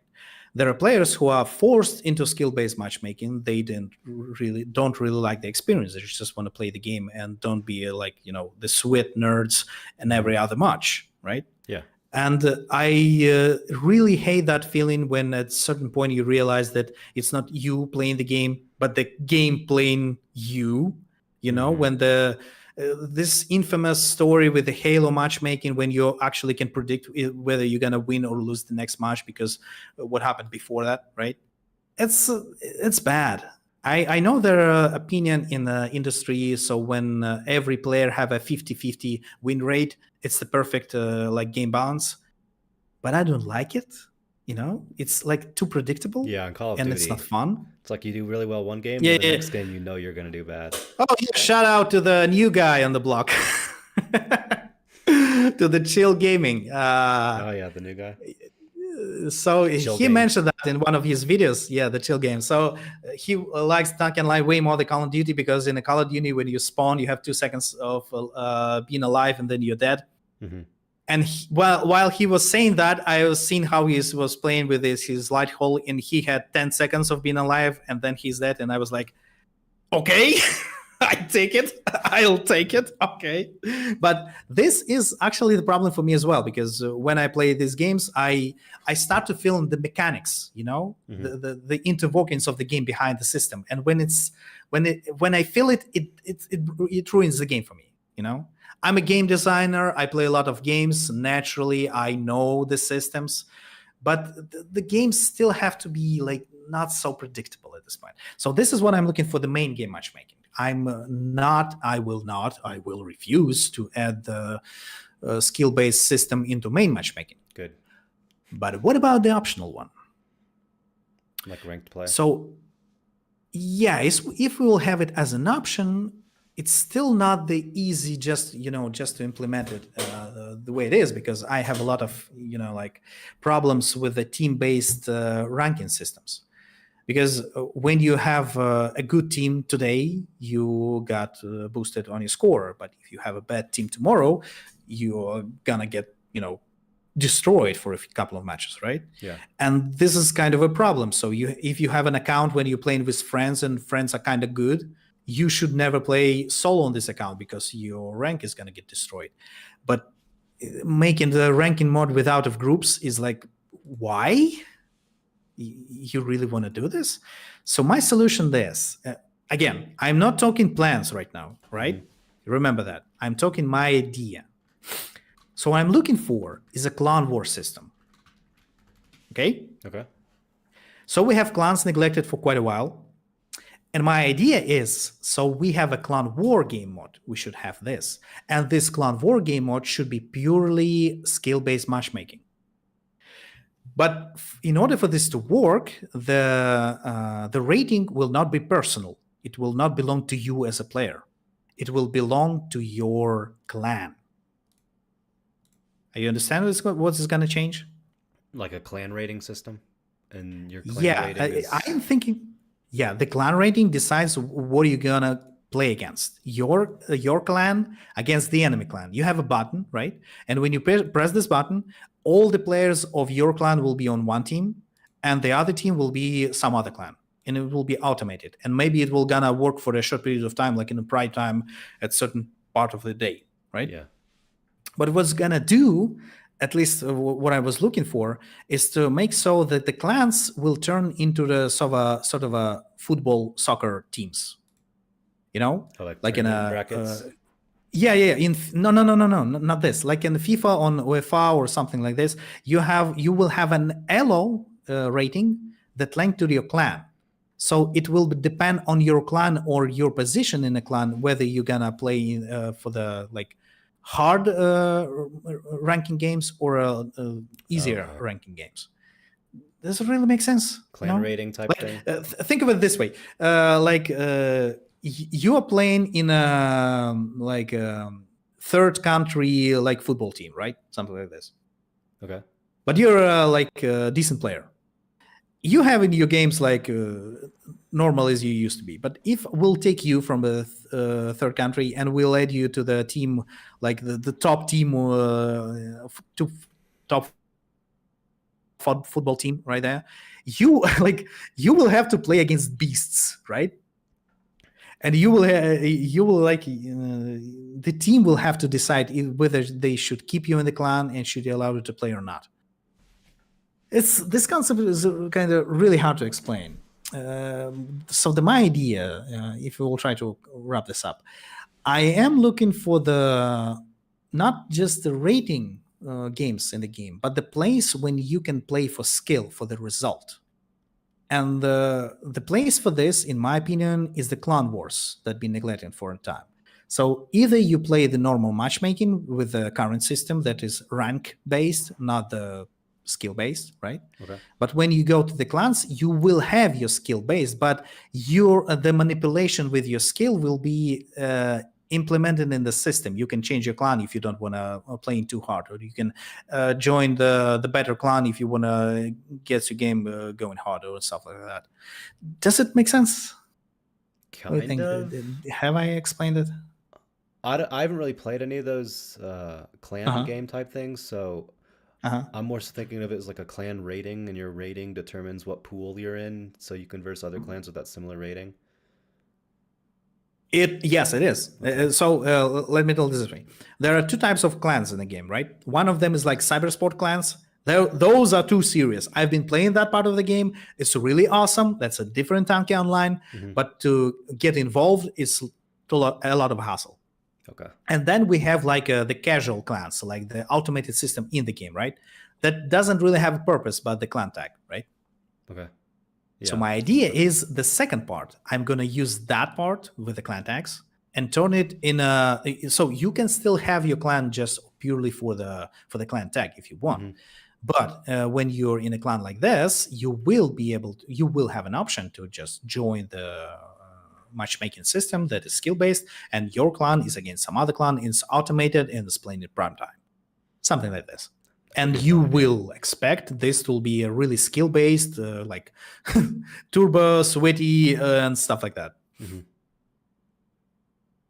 That's a good idea. Again, I need to address this. So I don't want to take you in a normal game, in a normal matchmaking, and put you in a same system like in Halo or Call of Duty, because I don't like that system myself. Yeah. So I don't want to force you to play skilled every game.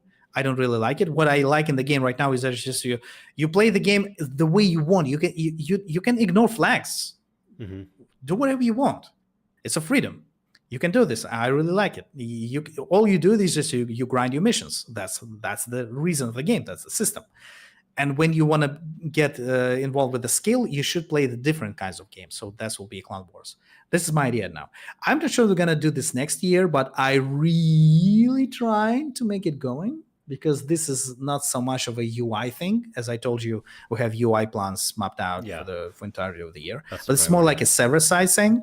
So if it's a server-side, I can actually make it happen. If I make it happen, the clans will have a new purpose, like not only the social, but the skill purpose. And it's going to be awesome, I think. That's my idea. I like the idea. Obviously, it's not priority, so it might take a while, right? If we ever see something like it.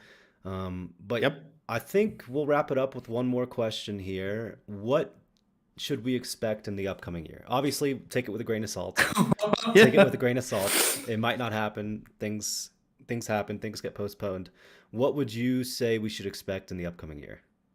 Again, grain of salt. First, Grain of salt. So let me address one comment in the chat. Tanki is too toxic to have ranked matches Lamau. Yes, I agree. Yes, that's the thing. So the ranked matches should not be the main game mode. This should be an option. yeah. Okay, so to wrap this up, the next year is, I expect this will be a turnaround year. We have set up everything we could this year for this to work on the next year.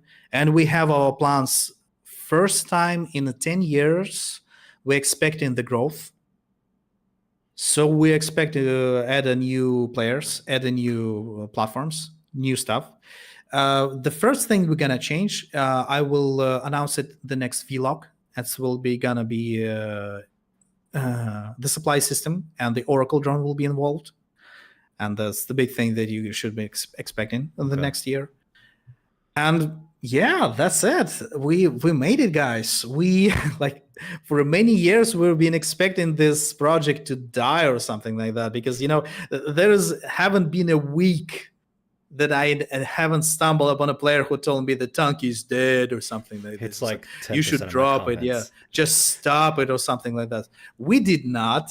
We still believe in our game. We still like our game. You can disagree with our decisions, but hey, we still keep going. And this is the time when I would get hyped a little bit, coming. But you can expect this. You should not expect this from the developer. But I'm at the point when I see that we can have a chance. Finally, we managed to change the core system to the game to the point that we can expect us to getting going. So yeah, it's not an official announcement, but consoles, iOS, yes, and new HD maps and new players, and getting growing this thing, or at least now. Let's wrap this up at this point. Let's see what the next year will get. Let's see what's gonna be the next year. Yeah, I'm excited. Views are up. It's a good time right now to be a Tanki fan. Yep.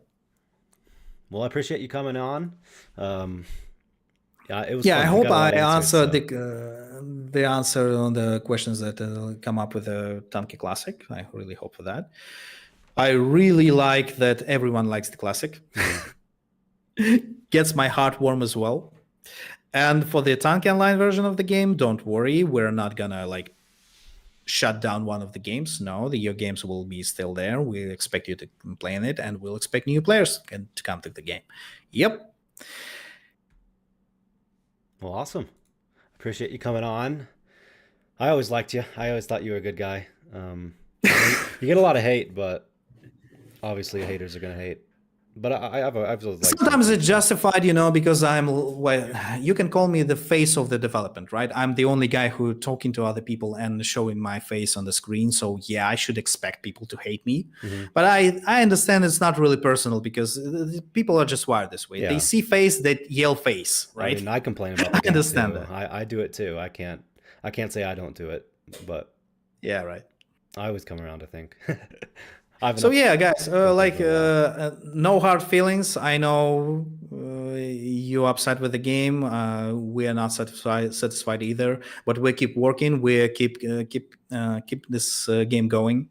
With all the things that happen in the game industry right now, when there is a project that, I don't know, the bazillion amount of dollars being put in the project and that is shut down in a couple of weeks, we can tell you that we're not like this, and we have proven that we're not like this. We can make this project working for a long time, and you should expect the next year be really exciting.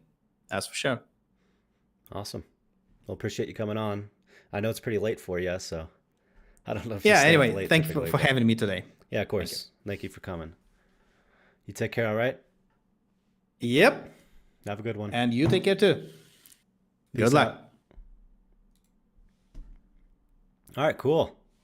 Well, that was the interview. That was fun. We got a lot answered. I know if you weren't here for the entire interview, Obviously, you might think we missed some stuff. We got a lot. There was a lot answered there, and huge shout out to Hazel for coming to the stream, especially for almost 3 hours. So was it 2.5 hour interview? That was pretty insane. And then thank you all for the donations. Let me go ahead and read those off because I had to turn it off just because it was too loud. It was just too loud, so I had to take the widget off just for sake of, not having a crap ton. But let me go ahead and add that back. Browser source notification. All right, cool. That's back. Yeah, a lot of new stuff. And again, huge shout out to Hazel. I know I've probably given him some hate in the past. Other people have, but he's a good guy. I think I think he does care about the game. And that's all you can ask about a developer, to actually care about what they're making. And so I think he actually cares. A lot of people might say he doesn't, but you can tell he has passion on the game. So that's always good to see. Well, yeah, what'd you guys think of the interview? Obviously, I'm gonna make a smaller version of it. Edited, more like probably 20-25 minute version. I'm not sure if I'm gonna make one about both classic Tanki. But yeah, I'm probably gonna edit there because I don't want to add too much to the end. Let me go ahead and thank everyone for the donations, because wow, that was a bunch of donations, a bunch of gifted memberships. That was really nice for you all to do that, or whoever did donate. And then thank you guys for coming in today. 212 likes. How many people? 2,500 unique viewers. That's pretty incredible. I mean, that's a lot. So let's go ahead into the likes. Smoking Viking and Vesta Prismites. Wow, a lot of subscribers. Scylla, RR, Smoking Viking, and Prismite again. London, England for the gifted memberships. But yeah, that was a fun stream. Guys, I'm building my new computer next Sunday. So I'll be able to stream more, but until then, I can't really stream much because my computer is so crap. But we peaked out at almost 300 viewers, so that was insane. But thank you guys so much for tuning in today. Again, Tanki history video tonight, so that should be fun. You guys take care. I'll see you in future videos in the